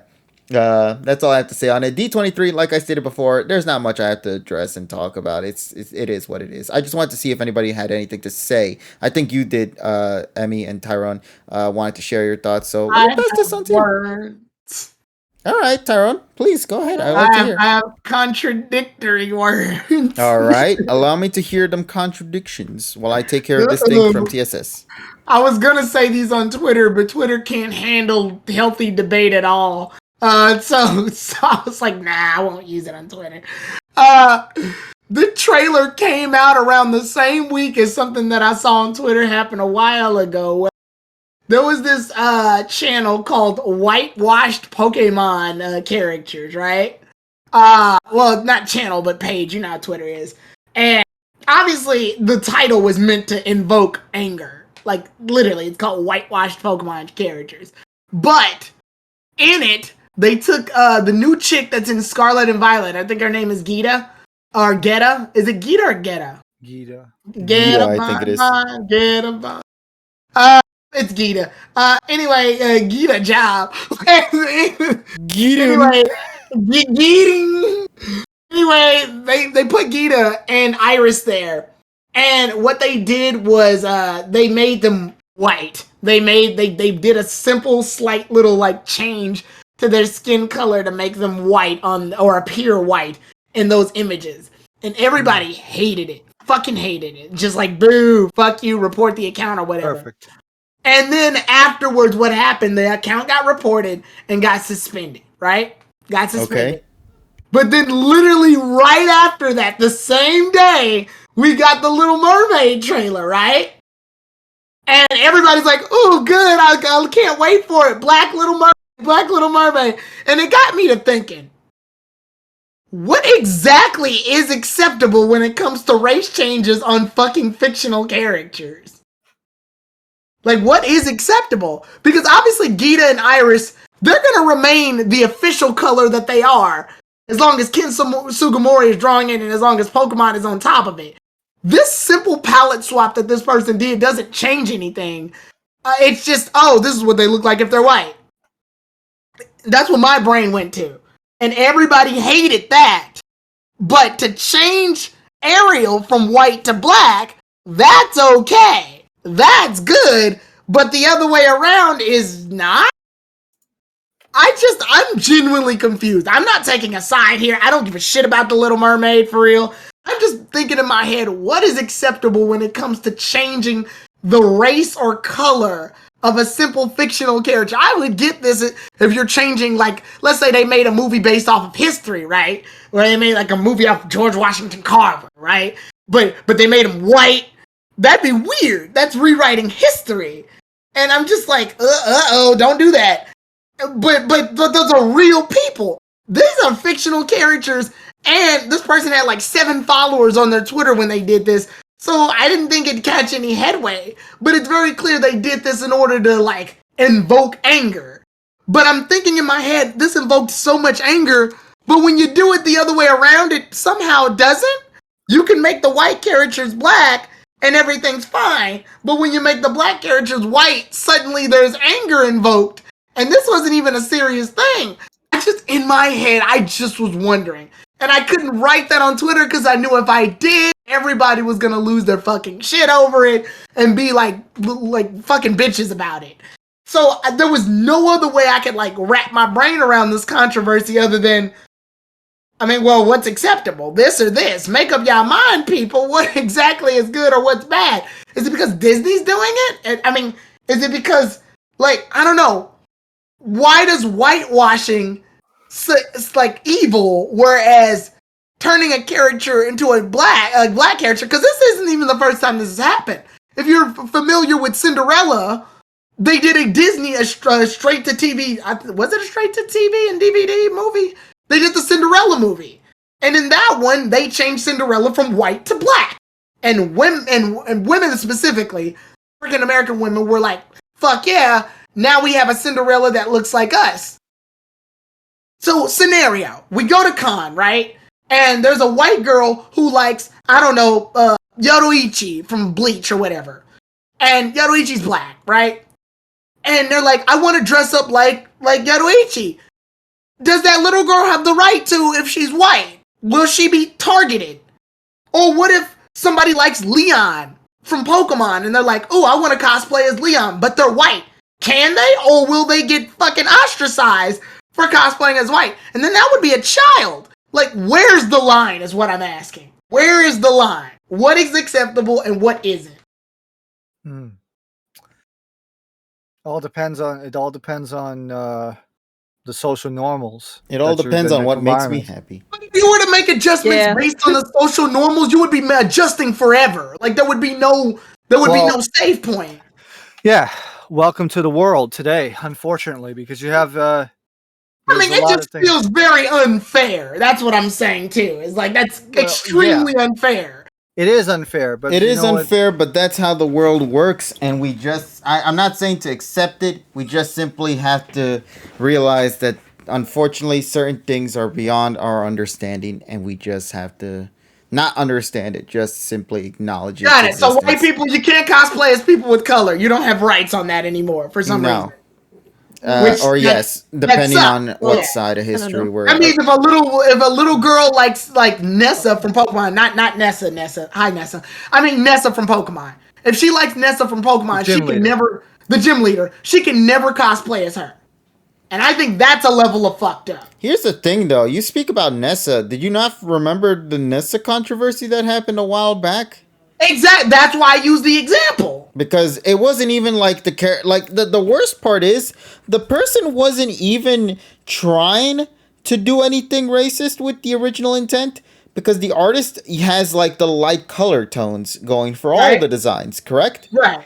So there's just the inconsistency with the art direction that the artist is known for. And the weird part is like I've seen color swap changes of characters all fucking time. You know how many fucking Goku Black is not the first fucking motherfucker. You know how many people have drawn Goku and Vegeta as black motherfuckers all the time? Seen it every day. Seen it all the time in my life. Seen that. I've seen all sorts of fictional characters be turned into black characters. I've seen fictional characters be turned into Hispanic characters. This isn't new. It just weirdly is when it's in reverse. Suddenly it's a problem. I feel as though this isn't really a problem. We as Americans just look for shit to complain about. Well, sorry, Emmy. I don't know if that's true for Canada, but what the hell is that implying with Canada? You were expecting an answer like that? What? You just threw her in the bus. Oh my god! I said in America we look for shit to complain about. I don't know if those principles are true in Canada. Oh, probably, most likely. I wouldn't be surprised, to be honest. Yeah, it just feels like we look for shit to complain about. Like I'm sorry, and I know people are gonna be like. I mean, to be fair, I mean, Evie will probably agree with me on this. I guess most Canadians probably would mostly just complain about public transit. This isn't even the public transit. Tim Hortons has pizza. This isn't even the pizza. What? Yeah, I don't know why. I'm just like, who thought this was a good idea? Sorry, Tyrone. This isn't even the first time this has happened. I remember on Twitter this happened a while back where somebody replaced Iris's picture of her when she was looking at Ash and Best Wishes during his fight against Silent. They replaced that with Hilda, and they replaced Axu with Minchino. And I went, this looks interesting. And everybody quote retweeted me on that saying, how exactly does that look interesting? Wow. And then some people were going, wow, you're racist against black people. And I'm like, I am racist against black people? I am? Me? I am? You sure you wanna you wanna recheck your math on that, buddy? Have you looked at me? Have I looked at me? And I'm like, I never said that Hilda replacing Iris was better. I Okay. just said it was interesting because it opens up a parent, like it opens up a what if scenario. What if Hilda was Ash's traveling companion instead of Iris? I didn't say that Iris was worse. I just thought it was an interesting concept.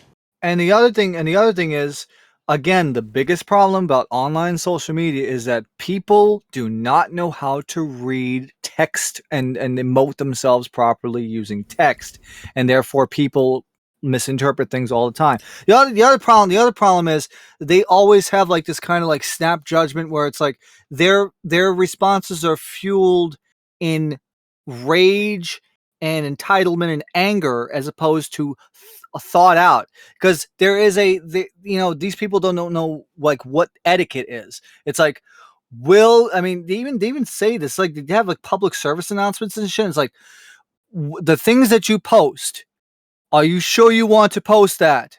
And will the thing that you post, will you regret it later? If the answer is yes, don't fucking post it. Don't post it. But people don't do that. They act on emotions. Yeah, but the problem here, then what they do is they do shit like this, and then they fucking press enter and they don't fucking think. Keyboard noises. Well, the problem here is this also runs into the problem of freedom of speech. You have the right to say whatever you want, but obviously enough, when you're on the internet, people keep telling you to watch what you say, watch what you say. What's offensive, what's non-offensive today could definitely be offensive tomorrow. And if you were to adjust based on everything that could be offensive, you might as well not even speak then, because if that's the case, you can't say anything. And I will not be silenced because someone's fucking feelings got hurt. I'm sorry. Also, it's even funnier when they realize, because I remember the whole Irish shit that happened to you. And it's like, wait, the person of same color is bringing this question up and you're calling him a racist or something. Yes, I am the racist black man, apparently. Yeah, so many people kept saying that I was racist, and then everybody in the chat who knew me was like, what? What the fuck? Yeah, everybody was so confused. Listen, man, it's gotten so bad now. Hell, even just trying to tackle Leon's character, no matter, even if you try to even give a little negative in like just a little negative remark on his character, okay? Right. Automatically puts you into position of being a racist.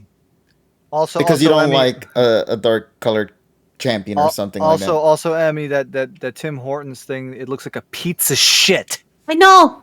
I don't know what Tim Hortons is trying to be. It's trying to be Wendy's. It's trying to be Pizza Hut. Just get a bagel right. Just get a bagel right. How hard is it? Hey, y'all, let's get it bagels.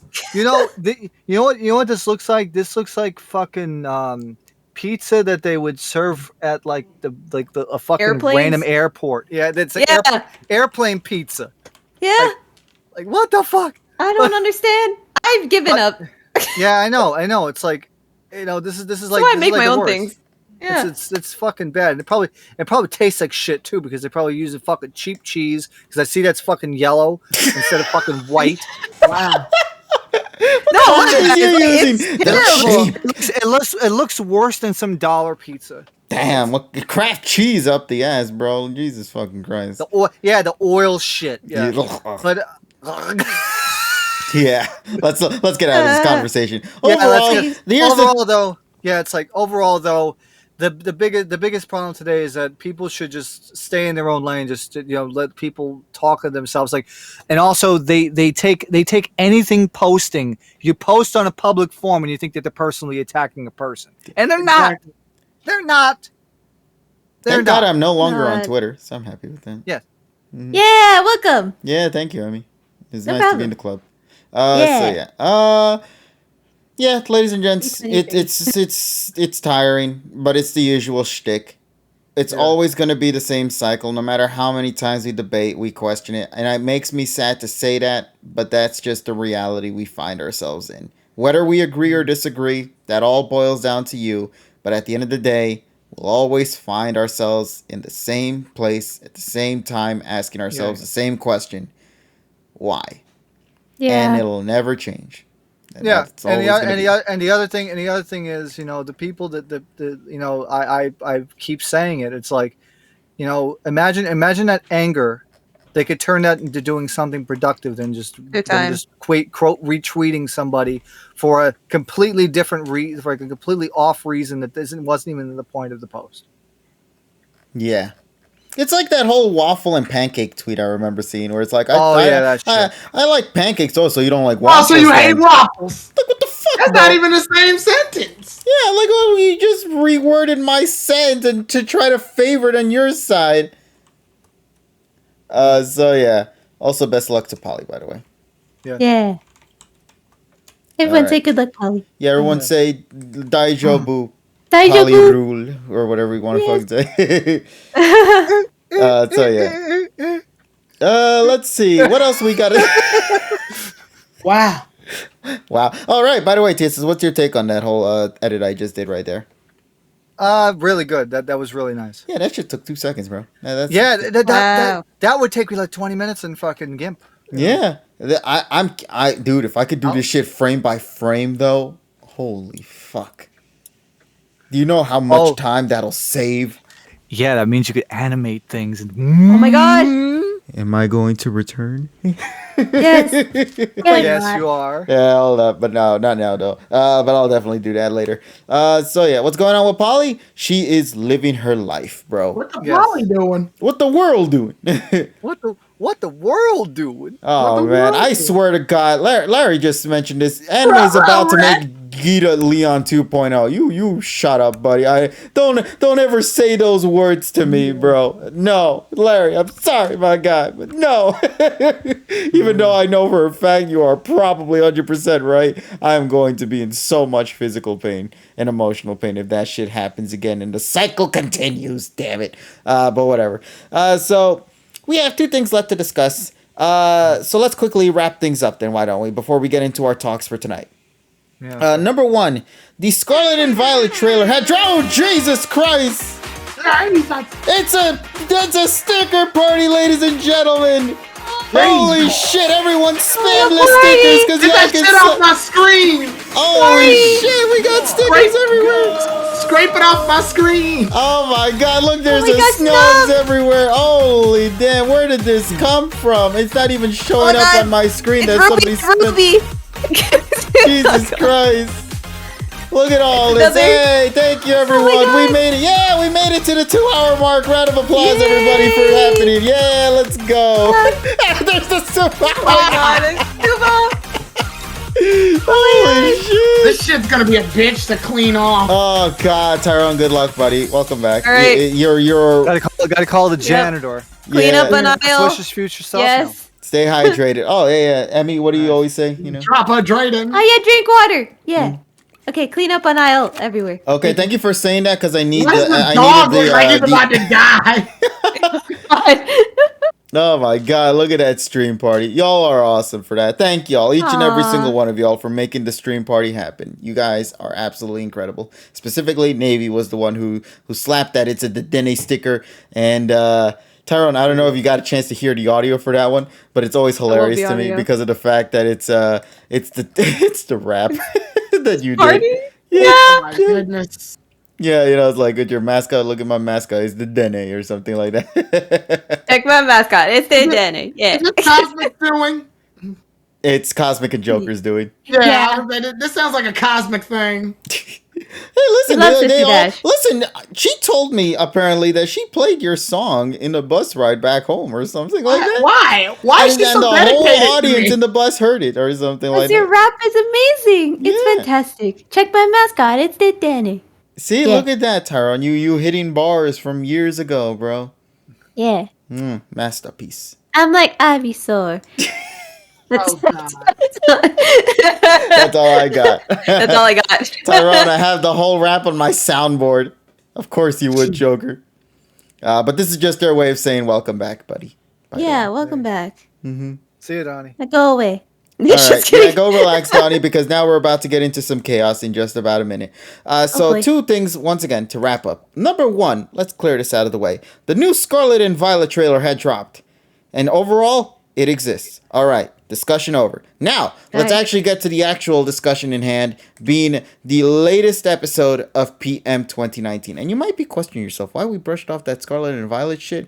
Well, that might be because of two reasons. One, we're almost out of time. And two, because of the fact that there is a Nintendo Direct tomorrow, there might potentially be more information on there. Yes. So, if we have any predictions now that could potentially be rumored and answered in the next Nintendo Direct, I think it's just better for us to just hold on to that Pokemon discussion for that there.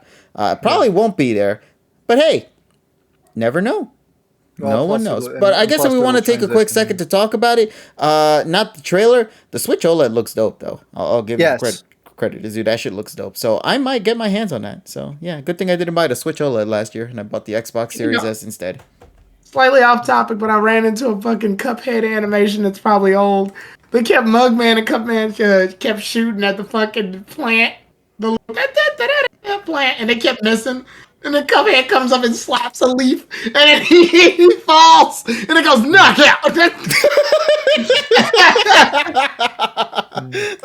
Knockout! I love it. Knockout. Good lordy. All right, so All right, go now ahead. let's get into the chaos in question. So Tyrone, to recap things that have went down within these past couple of days. Oh my So god. no, don't say that, buddy. You don't know what we're gonna say. Oh. Yeah. And neither do I, honestly. I was just. Oh, okay, shit. I was What a look- weird build-up. Yeah, no. So here's the thing, though. So obviously, our main discussion for tonight, Tyrone, is going to be the latest episode of PM 2019, and the whole world has been curious to hear your opinions on the episodes in question because of the fact that you've been gone for the past couple of weeks. But we will be putting that on hold for now until you get to your portion of the review, of course. Okay. So. Part 1 already went down last week, and some of us in the call found it to be kind of unfavorable and even downright funny for even being the way it is.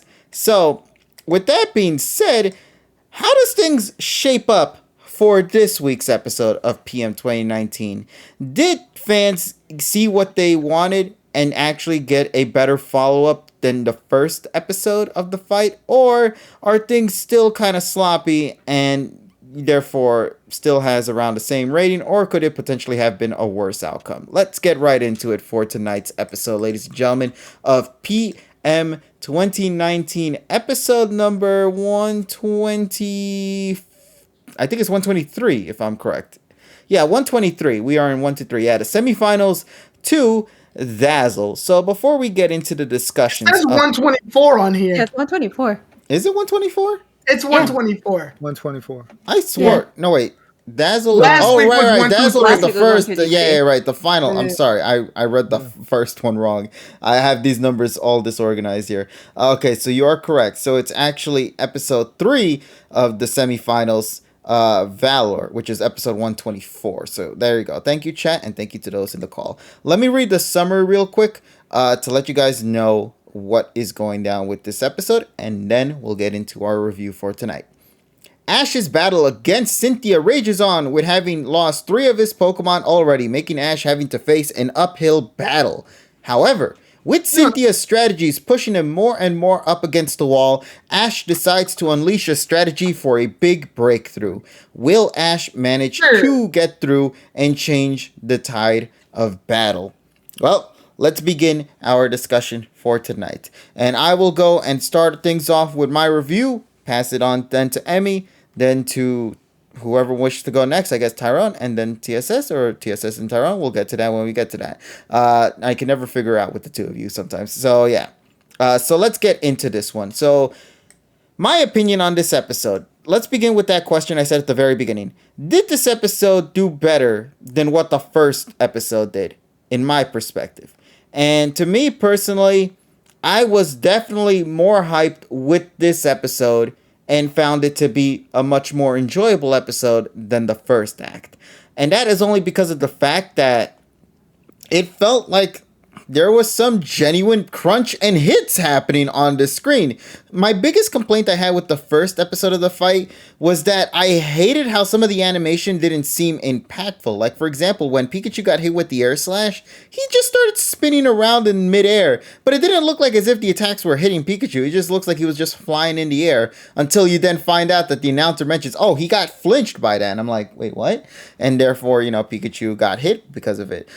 So compared to that, and then moving into this episode, I found this episode to be a much more exhilarating experience, especially if you guys are big fans of Mr. Fish and Come On, because those two really shined the most in this episode. I am very happy with how this episode made them look, but it also reminded me how mad I am with this series, because I loved their performances in this battle. I really do. I genuinely had a fun time watching their fights. Mr. Fish going up against the Pokemon, and Surfetch going up against the Garchomp. Like, genuinely, those moments were super exhilarating, especially the Garchomp moment. I really love that scene where you see Garchomp not faint, but he pulls the Greninja and Charizard shit from X and Y, where he limps over for a second, and then it turns out that Surfetch, you thought Surfetch was gonna fall down to the ground, and then the camera pans over and you see him standing there in faint mode. If you guys remember something from Sun and Moon, there was another scene that looks similar to that, but this one is a different result because it was a clash in the end rather than an evolution to showcase a passing of the torch moment, basically. But I did genuinely like how that moment was for Surfetch. It fits the character. The whole chivalry shit that works well with Surfetch. So from that aspect did it alone, with Empoleon. yeah, but that's too far back. We don't go that far back with references, even though it's a series based off references. Rock Lee did it with Gara. Now that reference I can accept. The one that's further back. Yeah, no, the ones that's not even based on the series.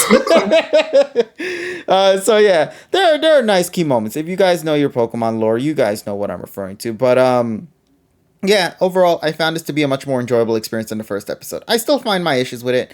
I didn't really like the Lucario segment as much as I thought, but that was also because Lucario isn't exactly one of my more favorable mons compared to Mr. Fish and Surfetch. So Lucario, when he came in and just started doing the ora against the Togekiss, which, by the way, I love the voice they gave for Togekiss. It just sounds so off-putting, but it works so well because of just how off-putting it is, basically. So yeah. Yeah, I wasn't a big fan of the Lucario, and then they end off the episode with Togekiss being Dynamaxed instead of Garchomp, which I guess is their way of saying, if Garchomp was to have Mega Evolved, then Lucario would have been the one to have gotten knocked out. Let's be 100% clear on that. We needed to nerf Garchomp in this episode, and that's pretty much how it went down. But I will still admit, though, I did like the Dynamax stuff, because it is a nice twist that you would not expect to see from her at all. So yeah, especially when she showed up and they made this thing like even at the promotion they made it seem like a big deal that the Mega Garchomp was going to play the pivotal role, but nah, it didn't turn out to be the case. So overall, episode was pretty fun. Found it more favorable than the first one, and I'm curious to see how the final episode is going to play out, because the final episode of the act is pretty much Lucario versus two Mons. So how is that going to play out in a full 20-minute episode? And also, what about that Cynthia thing that she mentioned at the start of the semifinals thing with her retiring as well? Will that get resolved in some way? Bullshit. So yeah. Overall, if I had to give this a score, I would give it a 7 out of 10. Like I said, I found moments enjoyable. I did find some things a little lackluster, but for the most part, definitely miles better than the first battle, in my opinion. So that's my take on it. And I guess I'll pass it on to the next homie. So, Emmy, I'm going to pass this one on to you, buddy. What do you have to say? Because I know you have some thoughts that might clash with mine.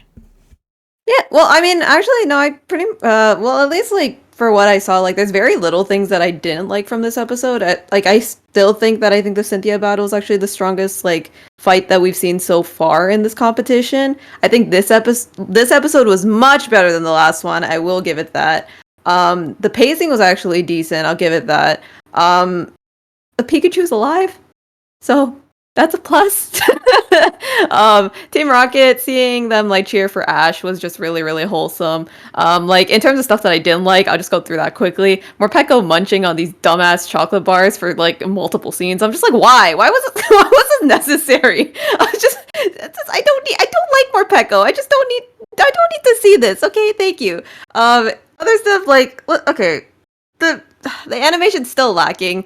It's still not good, but I think that's just gonna apply for this whole tournament. It just any battle sequences and journeys in general, because I just never been like impressed by the animation that they've done for the battle specifically. Also, like I know it was cute watching like Cinderace like watching Lucario, but it's like in my head I'm just like, oh yeah, you guys are friends, okay, sure, because yeah, you guys have spent so much time together that one episode, okay. They didn't even come out of their Pokeballs for each other in this. Well, I mean, Cinderace came out, but like it was just like, okay, sure, I guess you guys are friends, kind of thing. Like they don't do that often, so it's just like, all right, I guess you guys are kind of just forcing this at this point. And then the animation. Lucario was supposed to be friends with Farfetch. Whatever that shit. Yeah, that's another thing too. That's what I mean. Like it's like they want to show like little things that like their Pokemon like are all friends or they all like care about each other. Like even like Farfetch'd and Mr. Fish, right? Like they show little pieces of that like when they want to, but they don't like show it consistently to the point where I actually care. So it's just like, okay, sure, I guess this is thing. This is why I put in cons, right? Because I'm just like, it's like, okay, you're doing it, but I'm not really impressed by it because you don't really give me enough substance to actually like care about it so much.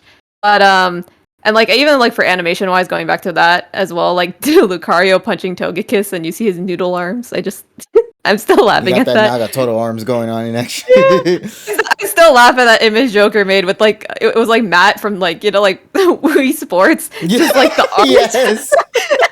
If I can find it, I'll send it. But like that's just what it reminded me of straight up. So like it's. Again, animation is just not good. It's not good. But in terms of like the pacing, I will give this episode credit because it actually was decent. Like the battles itself didn't feel so short. It felt actually like well paced. I felt like this battle was actually like unpredictable because who would have thought Togekiss would have Dynamaxed out of all things? I thought she was just gonna like mega evolve Garchomp again. So I was just like, oh, okay, this is different and this is nice because I wasn't expecting this.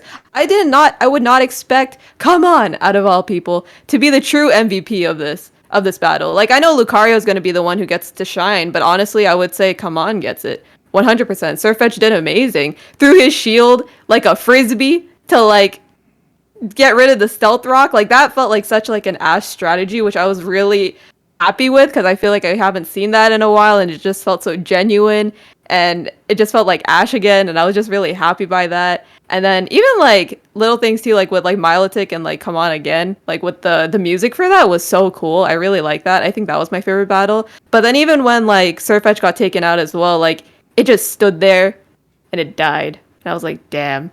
Wow, how noble.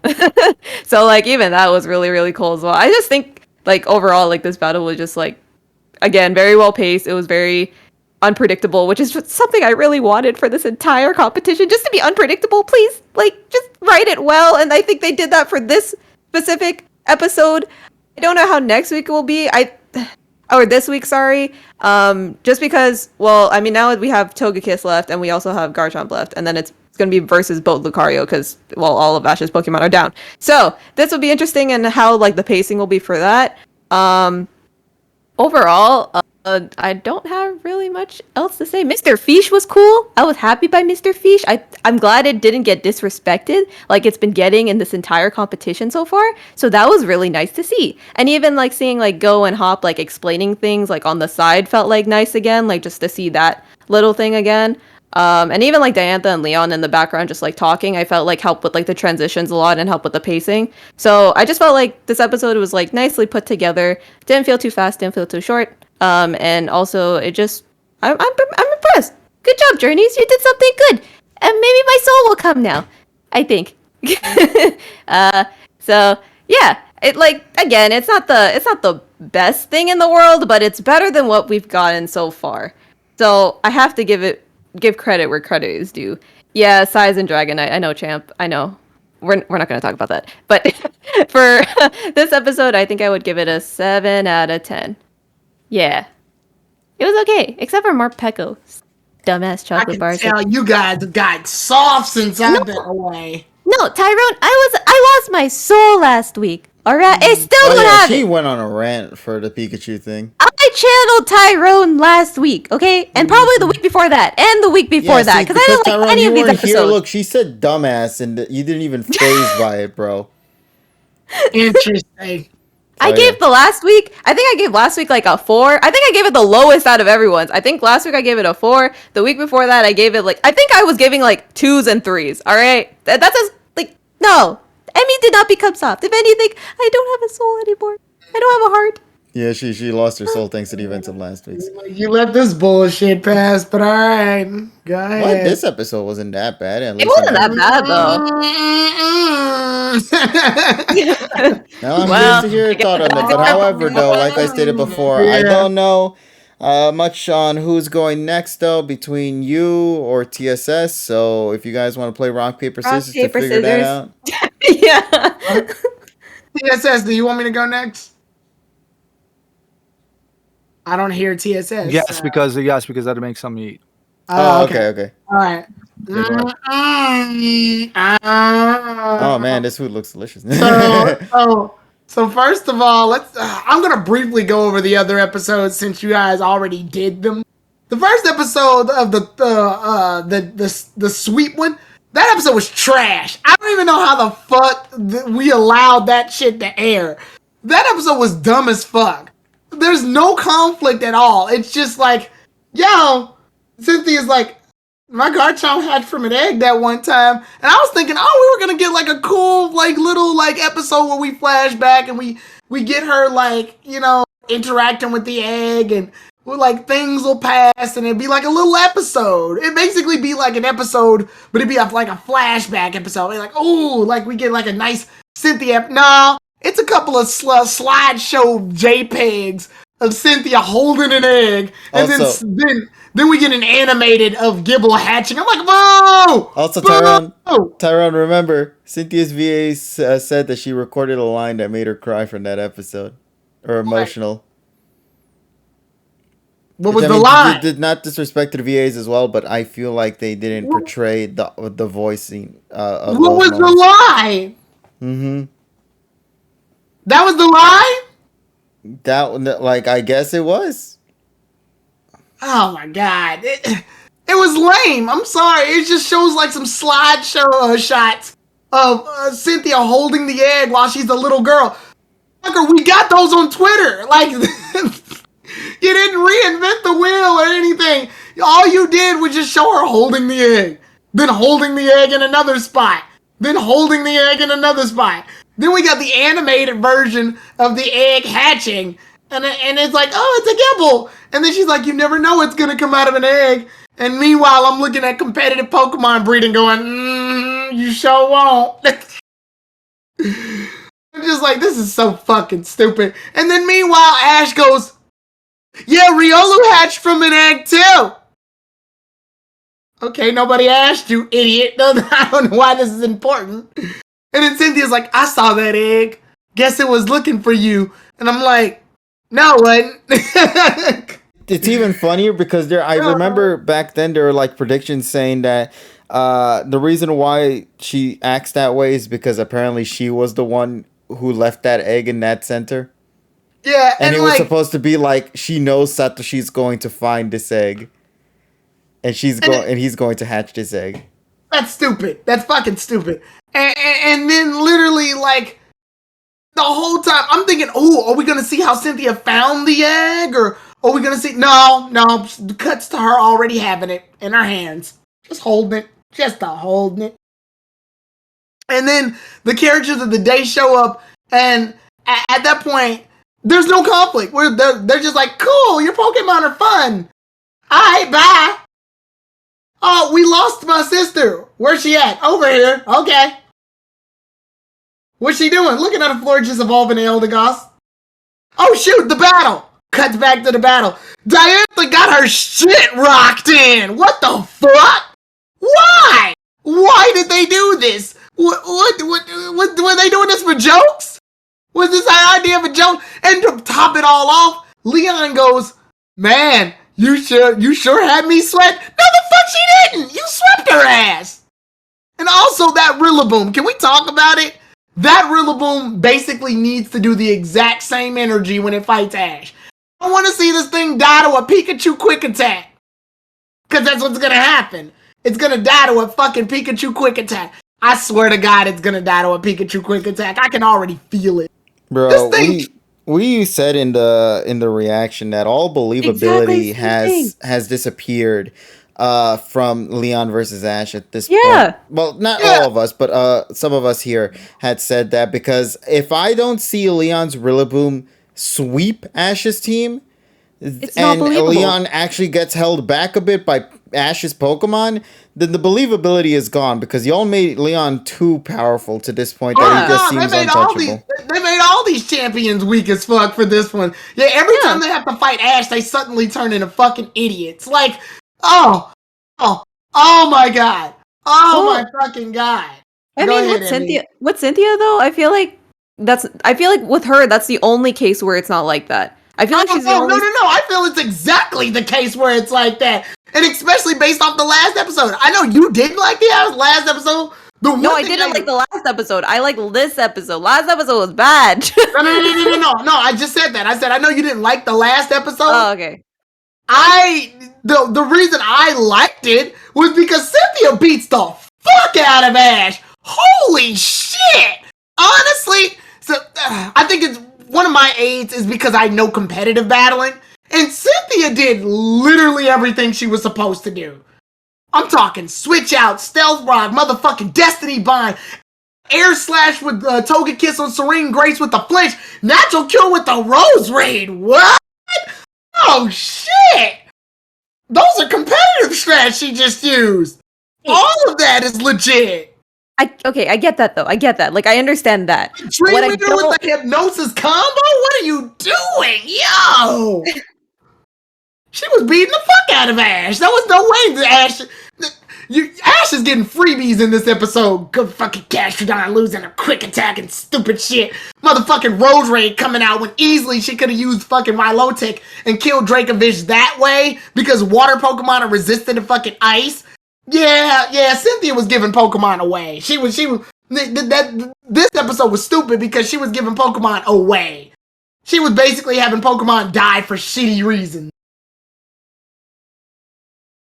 I'm gonna have my Pokemon die. Why? Cause fuck it, I'm in the lead right now, and we gotta, like, Gastrodon and Rose Raid got thrown away. Says, like, yeah, they got thrown away for the cause. And then the Stealth Rock thing didn't make me mad. Ash always destroys entry hazards by doing weird shit, like when Infernape used fucking, what was it? Flare Blitz on the ground or some shit to destroy the toxic spikes or whatever. So I'm not annoyed by that. I just find it weird how Stealth Rock suddenly is in the air now instead of in the ground, even though they're in the ground all the time. But I guess it'd be harder for fucking Breaking Swipe to destroy them. Okay, but here's the thing though. Like, I understand like why you like the last episode. I get that. I completely get that because like competitive wise, it makes sense. What I think even KG too. What both of us didn't like about the last episode, it just, well, at least for me, it was the pacing. Was just how fast it felt, how lack of drawn out the battles felt. It was just so quick. It's like it's the same thing that the series has been doing. 1 shots and that's it. 2 shots and that's it. It doesn't feel like the anime battles anymore. It just feels like you're watching the games. But like, for lack of animation, if I wanted to watch a game battle, I would watch the games. I would watch someone play in a competitive battle. But I'm watching the anime where I'm supposed to see like I don't know, if it's like let's say it's like an aerial fight. I want to see these birds in the air going after each other for like a good 2 minutes before someone attacks. Yeah, you know how cool that is? Yeah, like, and meanwhile, Spiritomb's on demon time. Motherfucker killed 3 of Ash's Pokemon. He was getting his shit rocked. Literally, Gastrodon is way too bulky to be dying to quick attack, so that pissed me off. And Rose Ray used natural cure to cure itself from the burn, only to die from Dracovish, already poisoned and already took in a Dazzling Gleam hit. I'm like, nah, y'all giving this away. You guys are, I mean, not Dazzling Gleam, it was Disarming Voice. which is a fairy move. I'm like, no, I see what's happening. You're doing everything possible to make sure that these fights get in Ash's favor now, even though he got fucking his shit kicked in literally an episode ago. All the shit that he's pulling off is shit that everybody has to justify for him. That's Ash for you. Type advantages don't mean nothing to him. That's Ash for you. Unpredictable as always. That's Ash breaking the rules of everything, but it's endearing because he did it. I'm like, stop. No. Y'all sucking his dick long enough to make it so that I can believe what's going on, but you can only suspend my disbelief for so fucking long. Here, it's clear Cynthia is murdering him. There is no... Lucario is by himself against Togekiss and then later Garchomp. There is no reason he should win this fight. But he's gonna because that's how the story goes. Like, man, this is so fucking stupid. I hate this. I hate this shit. This is so fucking stupid. This is asinine. Ash is gonna win on the most nonsensical shit I've ever seen in my life. What do you feel about Pikachu getting murdered by Destiny Bond? I love it. I love that shit. I love that that Cynthia said, oh, you beat Spiritomb? Oh, yeah, okay. Sure. Go ahead, beat Spiritomb. She just did every move right. Togekiss with the Serene Grace making the flinch chance higher. Natural cure for Road Rage so that it got burned from the Will-O-Wisp but comes back completely cured. Garchomp coming in with the Stealth Rock for entry hazards.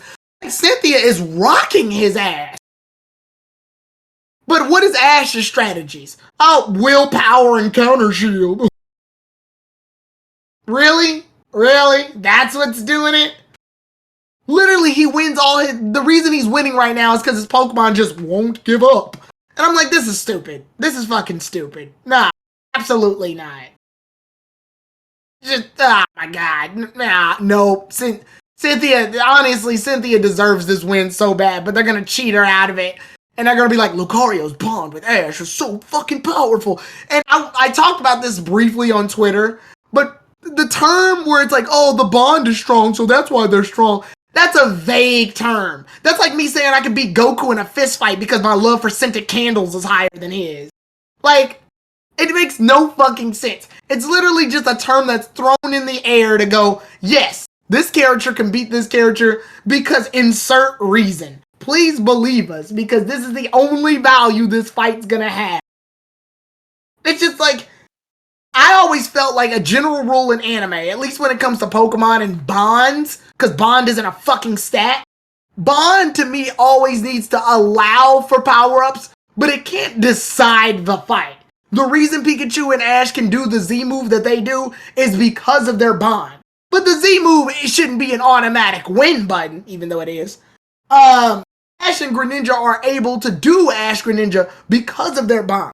But that doesn't guarantee them the win, as we've already fucking seen with Charizard.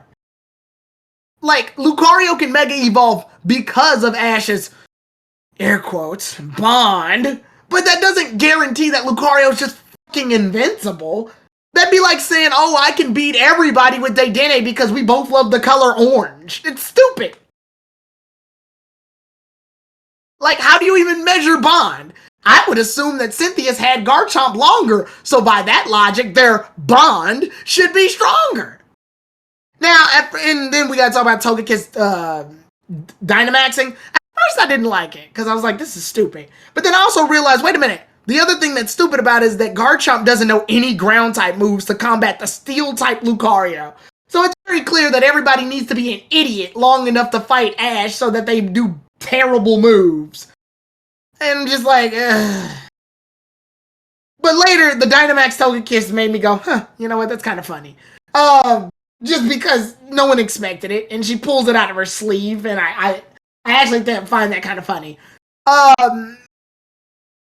And everybody, when I addressed the Togekiss evolving thing, or Dynamaxing, everybody went, this is the smarter move for Cynthia. This is the smarter move. Garchomp had already taken damage from Surf Edge or whatever. I'm like, okay, be it that the case, if this is the smarter move, and Cynthia's been doing smart moves since this fight started, Cynthia should win this fight, right? Right? No, she's gonna lose. The fucking Togekiss, who hasn't taken any damage, by the way, except for those bullet punches that came out, it's gonna lose. It's gonna lose. It's gonna use moves that are good against Lucario and still fucking lose. It's gonna use Max Airstream and still fucking lose, isn't it? Even though Max Airstream is super effective against fighting types, still gonna get shit kicked in, isn't it? Yeah, this show's garbage. And then just to rewind back on the Diantha losing the Leon thing, I like the fact that she was able to use Psychic on the G-Max Wildfire, but they hype it up as if Diantha's got a chance to make a comeback here. But she doesn't. Like, it's like a sweep. It's nowhere near. And I hate that the show's even acknowledging, oh, it's a sweep. I'm like, that means you purposely put Diantha in a shitty situation. And I'm not gonna sit up here and like do a whole power scaling situation because we don't have time for that. But I'm sure Diantha at least is on a similar level to Cynthia, Ash, and the others. They're all in the champion tournament. So that means that Leon should have no problem kicking Ash's shit in the next fight, right? Right? No? Ash is gonna somewhat hold his own for no other reason? Okay. This show is shitty. But yeah, like, I'm just gonna go ahead and lump all three of those episodes together and make a score, because honestly, I have no time nor patience to separate them. If you combine all three episodes together as of right now, it gets about a 4. It's a 4 out of 10. 4 out of 10. Easily. Shit's garbage. Alrighty then. And yes, Desdar, Garchomp's moveset fucking sick. Scale shot? Really? Scale shot? What the fuck is this shit? Boo! Scale shot. What the fuck? You have a whole earthquake and earth power you can use, or high horsepower. Scale shot. What the fuck is this shit? Well, buddy, we appreciate your review on the episode. Trash. Trash. I don't know why I brought it. Trash. Like, we appreciate you. Trash. Oh, Jesus. Okay, Fucking fine. trash. And Gastrodon losing for no fucking reason. Gastrodon was He lost to 2 big rocks slamming in his face, damn it. It's a water ground Pokemon. Who gives a fuck? Man, yeah. A rock type. That's Yeah, what happened. They handed Ash 2 victories for no reason. They realized that Cynthia was rocking the shit out of Ash, so they had to make Rose Raid, Milotic, and Gastrodon fall. Bullshit, man. Alrighty then.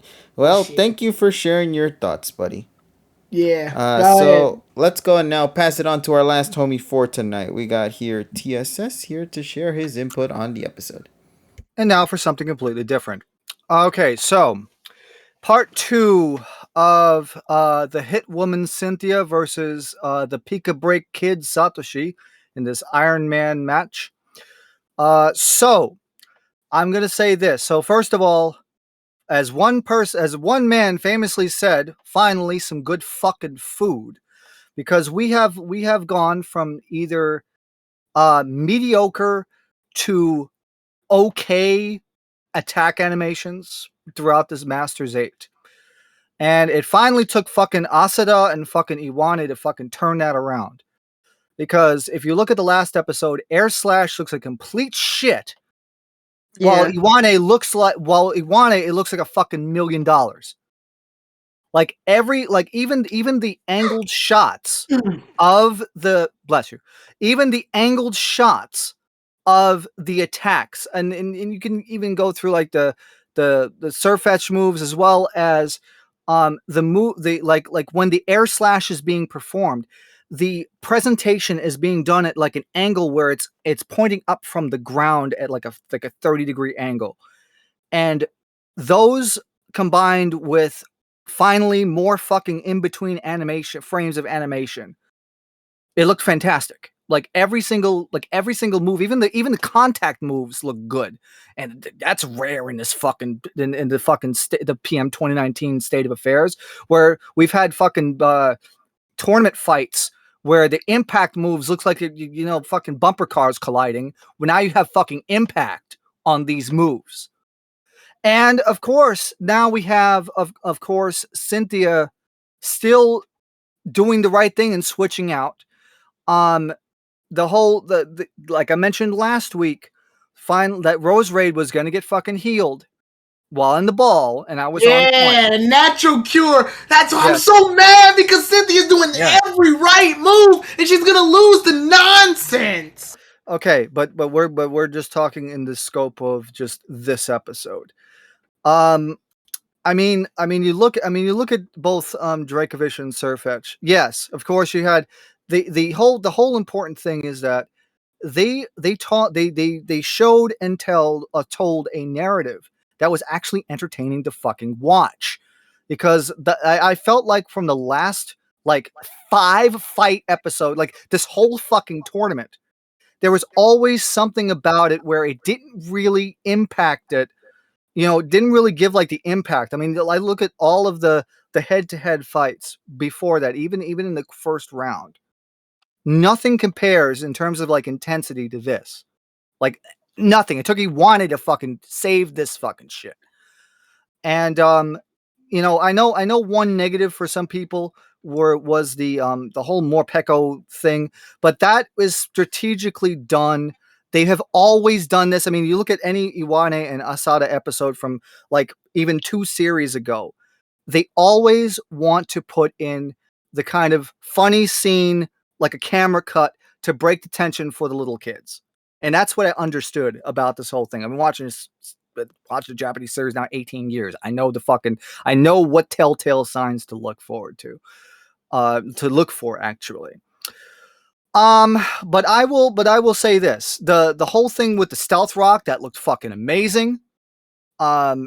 Surface getting rid of it and also getting hit by the stealth rock to finally fucking see the stealth rock pummel the shit out of him. That was awesome to look at. It's one of the best. It's one of the best like freaking field trap damage moves that we've ever seen in this series so far. I enjoyed that. I enjoyed the fuck out of this. It was one of the rare episodes that I didn't want it to end. Like, I wanted it to continue. Like, I haven't felt that since XY. Like, I wanted this shit to continue. I wanted this shit to go for 40 minutes. I didn't want it to go for 20 minutes. I wanted this shit to go 40 minutes because it was really getting intense. They really had me in their back pocket. Really enjoyable. I really can feel. I felt the sense of tension and urgency, and they hooked me on that. And I wish, yeah. I agree with that. I agree with that because even like at the end, I was like, I wanted the next episode to come, and I haven't felt like that for this entire competition. I don't, because then we're pulling all the Ash BS. I mean, you're still gonna get the BS. It's just you're waiting a week for it. It's so frustrating because I can see this fight, and I know Cynthia deserves to win. But there's a second part. But there's a second part. But there's a second part to this. Fucking him up. Like, this isn't even like close. Okay, but let me finish, because there's a second part to this whole thing. While I loved it so much, and also like Tyrone said, having a Dynamax, the Dynamax Togekiss, she like that, like, who the fuck expected that? Like, yeah. I mean that was, and they had to end it at the moment, and was like, oh my god, it should have been fucking 10 minutes longer. But here is the problem. Herein lies the problem. While I will say, straight up, in my opinion, this was the best looking fight episode in this whole fucking series in this 2019.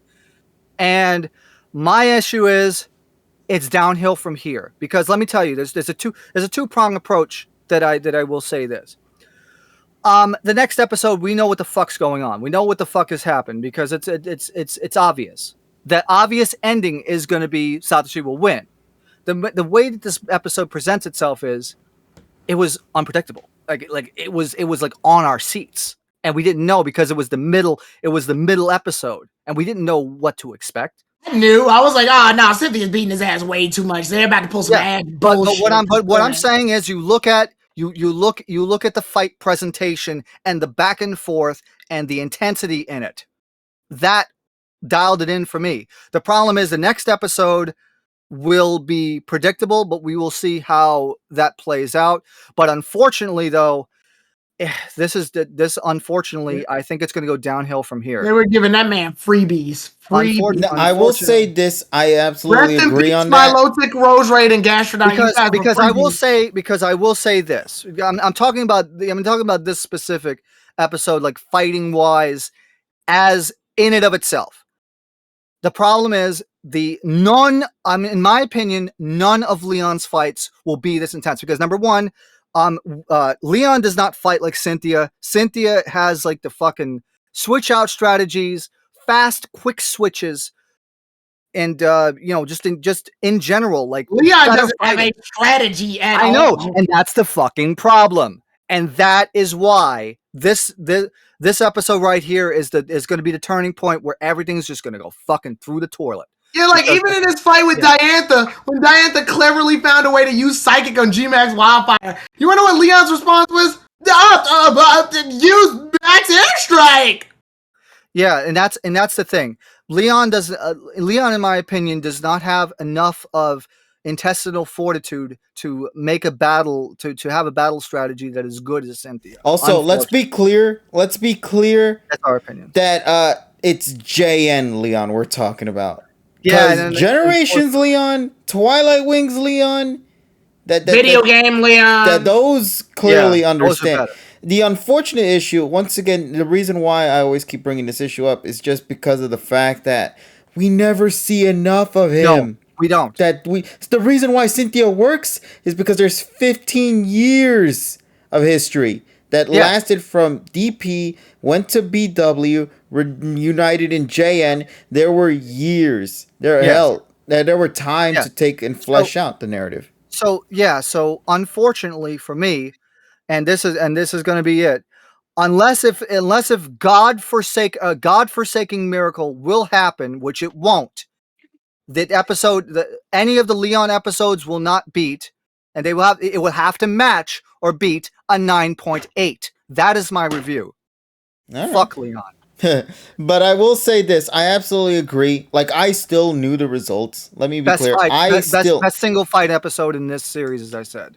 Yeah, I was going to say, I agree 100% with that one statement you said of, like, despite knowing the outcomes, I did like how this fight felt because for a moment, even for a sliver of a second, it felt like it could go either way. Even though you already knew the outcome, you still felt like there would have been a change, especially with the Togekiss moment. Because that was we were all following a script, and that script said, "Yo, we going this way instead." We're gonna flip it for you right now. Yeah, so it doesn't change much, but it's still just slightly enough to just, for a brief millisecond, make you think, oh shit, we might be going in a different direction.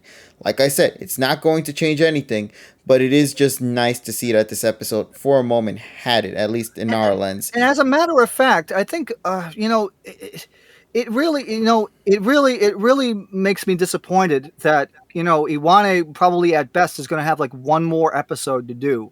So that means that every other fight that we're going to get, like every other part of the battle, is going to be at a lower standard, and that's what's making concern for me.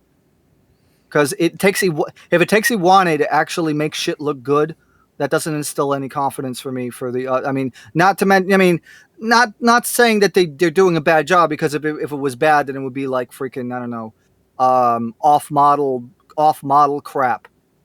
But at this point, an only episode that could only top this is if there's a fucking miracle that Iwane fucking makes Leon look competent, and I don't think so. I That's honestly implying don't think so. that he works on that Leon episode though, but we don't know. We don't know yet, but they would only take that. But even so, it'll be so fucking out of place that like I said, I think unfortunately this Cynthia fight, this episode fight, it's going to be just all downhill from here, and I'm not looking forward to it, to be honest. I'm really not looking forward to Ash versus Leon. I'm really not. I'm 100% not looking just because of the predictability, not the predictability thing, the reason KG said, which thank you. Exactly, the believability of it. It's just I don't even know how many episodes it's gonna be. Like, is it gonna be 3 episodes? Is it gonna be 2 episodes? Some people might be 2, but that doesn't make any sense. It doesn't make sense. Though, people are predicting the series is ending in 131. Okay. Yeah, So we're at that was 124. because, like, according to leaks, that's been the push lately. That Yeah. 131 is supposed to be the final episode of the series. And folks, remember, this episode, all the key animation was done by Iwane. Iwane did this fight him fucking self. Yeah. Like, if you look at the credits, because normally what you have is, like, first key animation, second key animation, just Yeah. one name. Just one fucking name. Iwane did it himself, and he had fucking and he did it under Cockpit, which is Asada. That's the storyboarding, and it's like one man does better than fucking 25 key animators. What? What the fuck? Yeah, and here's the thing, once again. So, if just to remember, once again, if we're going under the logic that 131 is the final episode, okay? 125 is going to be the final episode of the semifinals. Yes. 126 is going to be potentially a recap episode, which is called Go for Dream, Goes Road to Mew. Okay?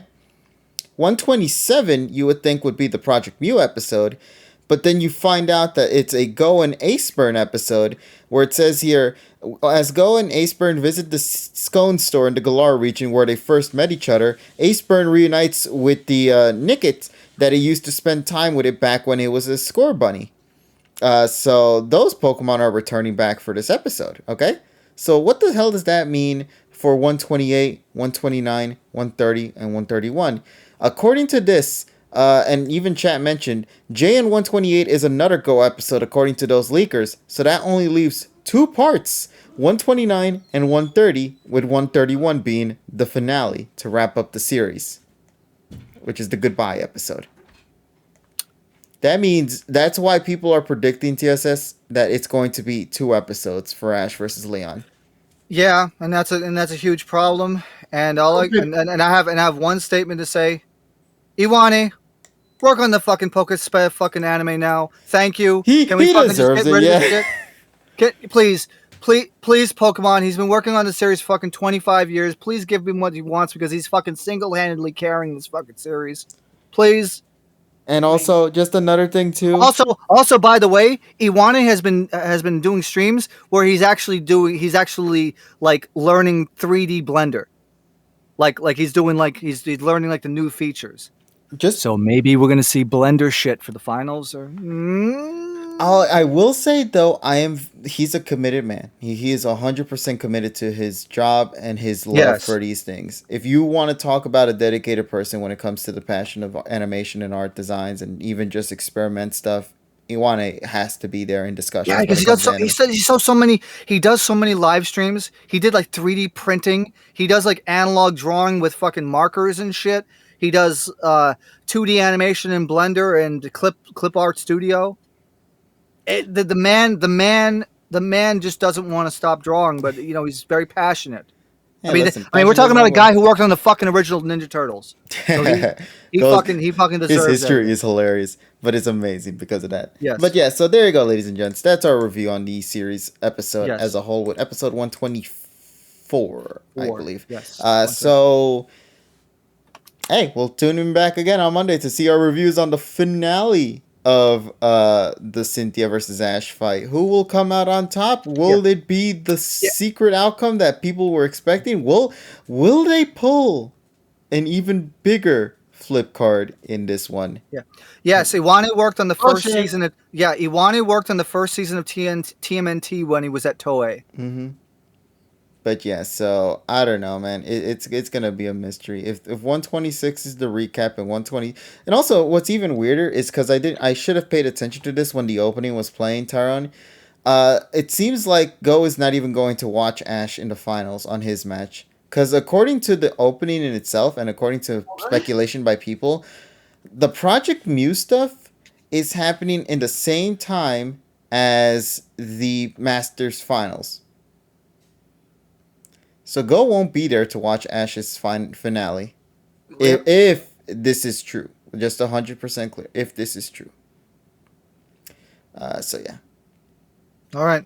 And that's it. So once again, our buddy Emmy had to go. We appreciate her for being here. Emmy. We appreciate you, Emmy. Thank you for coming on through. Let's go and wrap things up for tonight. Why don't we then, chat? All right, so we got a lot of things to go and talk about real quick before we go and say night-night with everyone. So let's get into it. So obviously, I want to thank everyone again for being with us here tonight. We appreciate and love every single one of y'all for being with us as always, and allowing us to continue to do the same shenanigans we always find ourselves doing every single goddamn week because we love y'all.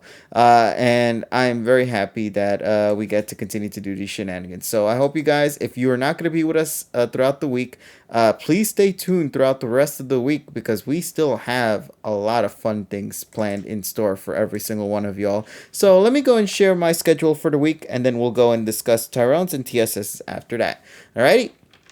So let's get to it. So obviously Monday we already concluded things off with the PokePod. So we hope you guys enjoy that. Tomorrow at 9 p.m. is going to be the Pokemon Pearl version Egglock continuation. So if you guys want to join for that, it is going to happen at 9 p.m. EST. However, what wasn't added here, but now that we know the Nintendo Direct is happening, tomorrow I'm going to be live reacting to the Nintendo Direct as well. So if you guys want to join me for that, you're more than welcome to hop on for that.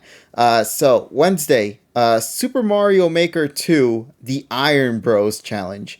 What exactly is the Iron Bros Challenge? Well, there's a brand new hot challenge going on right now with Super Mario Maker 2, which is simple. You have one life, you have to play normal difficulty, and you have to try to beat custom levels and try to get up to 50 total levels defeated under one life.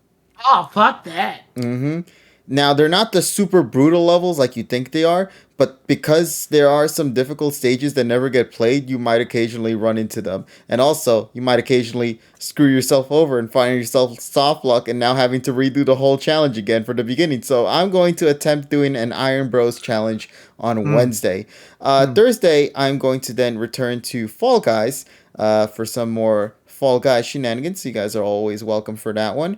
And Friday, wrapping things up, is going to be... Oh, that's what we're going to do on Thursday? Fuck. Well, no, that's what I was planning to do. I wasn't sure with your idea, Tyrone, because we never got a chance to discuss, and also I had the schedule already set in motion prior to that, because I wasn't sure when you would return fully and what day it would be. So for Fall Guys, I brought that back there. But, instead, we might do the community version, Tyrone, this time around, because the community has been growing bigger in the Discord. So if you want to join us for the Discord community night for Fall Guys and have a full-on Fall Guys stream with the party crew, I think it'll be a lot of fun.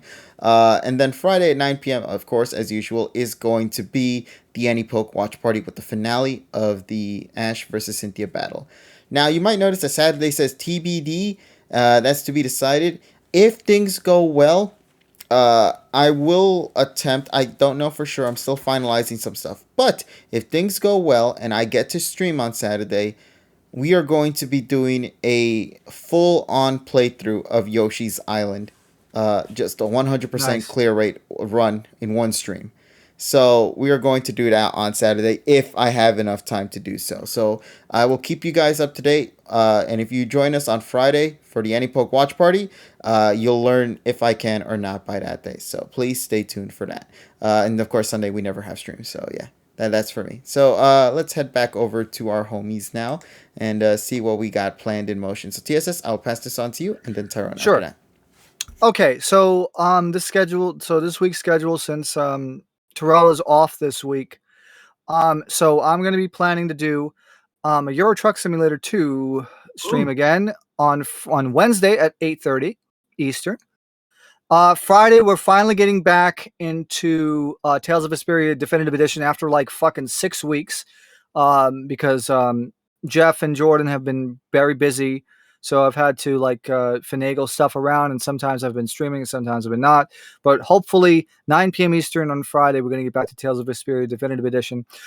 Saturday is not going to be Maternal Bound Redux, the Earthbound mod. Instead, we're going to be doing Final Fantasy VIII at 10 p.m. Eastern. We're actually going to do that this time because, unlike last week, where I spent fucking 5 hours doing the Euro 1986 tier maker, which, by the way, will be on Greg Synthwither's channels in the next couple of days, and I'll probably also mention during the Euro Truck Simulator 2 stream. You should check them out because we've had a 5-hour debate. Very cool moments in there, and there's one specific interaction that you're gonna freaking laugh your ass off. So and then nothing for Sunday. So that is what my schedule is. Wednesday Euro Truck Simulator 8:30. Friday Tales of Vesperia Definitive Edition 9 p.m. and then 10 p.m. Saturday will be Final Fantasy 8. Thank you. Nice. It's funny, TSS, because I was having so much of a hard time thinking of what to play on Thursday. I was almost this close to putting Euro Truck Simulator in there too. Yo! I am so happy I didn't do that I for would this. have loved to stick around for that. Fuck. So I'm grateful I didn't do that because TSS is gonna do it for this week. Every time I love fucking when we sit around, we just talk bullshit while TSS is driving a truck. Yeah, Well, bro. do Wednesday. Yeah, but unfortunately, we're all doing our separate I things love on it. Wednesday. Fuck. Hey, let's try. Hey, listen, maybe another day we can totally do that. Hey, I know. I like I still said. have to do the poll thing for the paint drawing simulator stream, so that's also You know what? I We just could, like when TSS is driving a truck. hold on a second. I have an idea. Next Thursday, let's do ETS 2. We'll do a I guess a squad stream or whatever the fuck. Is it possible we can all ride our trucks together in the same game? I would love Yes. It's not as fun when I do it. I just like doing the commentary while TSS is driving the truck. Well, yeah, So, we could. We could. Literally in my head, it's TSS driving the truck while we're all talking bullshit. What we could do. So what you can do is you could put the overlay of the freaking Discord thing, and then we'll just ride together. Yeah, we'll all stream, but we'll. It's like you know what it is? We're the passengers in the seat, and TSS is taking the wheel. Yeah, because I don't own Euro Truck Simulator. I just like when TSS plays it because then it's just like we're all bullshitting while he's driving. Yeah, and the thing is though is you've seen my streams. You know, it's like I can maneuver while shit's going on. Yeah. So if we can do that yeah. for next Thursday, let's keep up to date on that, and we'll discuss more about that. Yes, indeed. But for now, though, if you guys want to watch TSS single player wise of Euro Truck, please go ahead and make sure to go and check out his channel over on Twitch. If somebody can share the link over there once again. Playing, by the way, we're going to be having some good music for that stream. We're going to be playing the brand new Los Angeles September 26, 1979 Elton John Ray Cooper, which is taped by the legendary Mike Millard. Bless his soul. 2 hours and I think 45 minutes for that gig. So lots of great piano work and vocals. Yo, if I was there, and I was getting an opportunity to choose a particular song that I would have been able to play on stream, honestly, you would hear this in the background right now, buddy. Right here.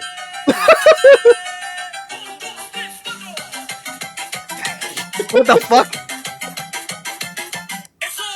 Well, you know what we could do? If we're gonna do it next Thursday, we're gonna have maybe you can make like a YouTube playlist and then I'll play music. This is a fucking 30-second song, bro. That's all. If it were me, you'd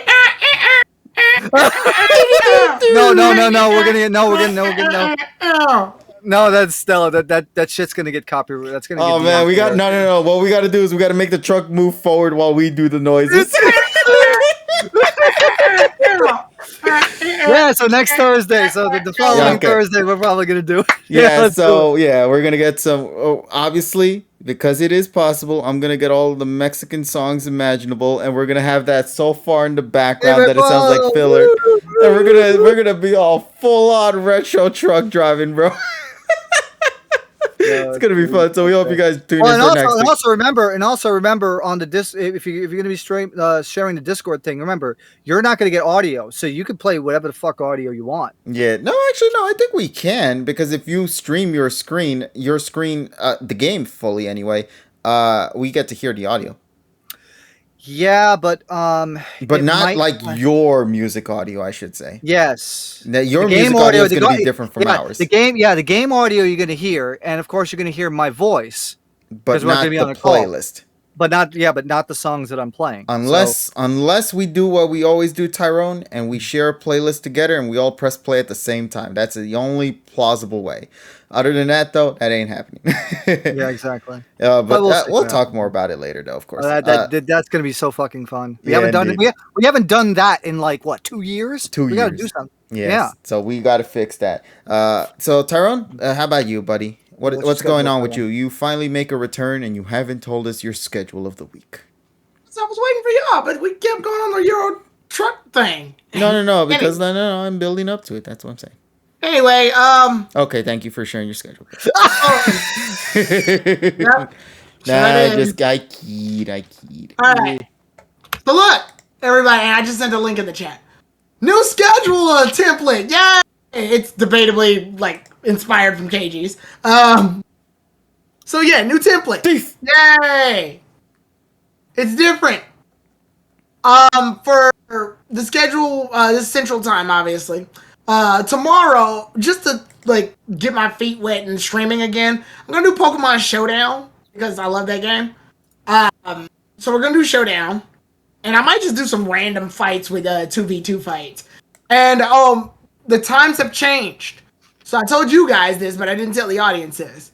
Times have changed. Instead of streaming at 8 p.m. Central Time, which would be 9 p.m. Eastern Time, instead of streaming then, I'm going an hour back. So it'll be 7 p.m. to 10 p.m. Central Time, which translates to 8 p.m. to 11 p.m. Central Time. So all of my streams have moved back. Eastern Time, yeah. So all of my streams have moved back 1 hour. I did this for several reasons, but one of them most importantly being that the demographic shows up earlier rather than later. Because they're hitting right after that people coming home from work or after school program situation. Wednesday is 7 p.m. To 10 p.m. Central. Nier Automata makes its glorious return. So I'll be playing that. Thursday is mystery stream with friends, but that's no longer a mystery because we're apparently playing Fall Guys. So that's what we'll be doing. And then Saturday, that's at 11 a.m. to 1 p.m. Whereas back then, the TG3 roundtable discussions used to be whenever I woke the fuck up. Now they are 11 a.m. to 1 p.m., which translates to noon Eastern Time to 2 p.m. Eastern Time. And that will be the roundtable, which I do not know what the topic's going to be yet, but I'm sure something will fly in at last minute. And Just then make a controversial tweet. You'll get your answer soon. And then finally Sunday. Sunday. Sunday. Sunday has changed a little bit. Sunday is the only stream I have that will be 4 hours long, as all the others have been reduced to 3 hours. It used to be 4 hours, but I reduced them to 3 hours. Aww. Yeah, I'm sorry. The wee crowd. But I had to do that in order to maintain the schedule and still keep up with my work schedule. Yay. Sunday will be earlier. Normally, Sunday was at 7. Now it's moved back to 6. And that'll be from 6 to 10 p.m. So Final Fantasy X will be 4 hours long like it used to be because JRPGs or just RPGs in general are longer. So I decided to make those 4 hour long streams. So that's the only stream that retains its 4 hour status. The rest are 3 hours long. And then the Saturday roundtable discussion is 2 hours long. So that's how I've decided to set it up. In addition to a new schedule, if you look on my channel or hop on my channel really fast, you'll notice I have a new trailer! Season 2 has a new trailer. So you get a new trailer. And in addition, I have new emotes. You can get tons of different emotes. There are 5 free emotes that you can just use for being on the channel. And then you get some new tier 1 emotes that I did, courtesy of the lovely Cosmic. Thank you so much for her giving me those fun emotes. So now we got more emotes. I've got new sound buttons on my stream deck that I've put up. And I'm going to have some new channel points starting tomorrow. So the channel has been completely, I wouldn't say revamped, but it's gotten some additions thanks to Season 2's inclusion. So yeah, look forward to all that new stuff tomorrow when I start streaming. So that's the deal. That's what's going on.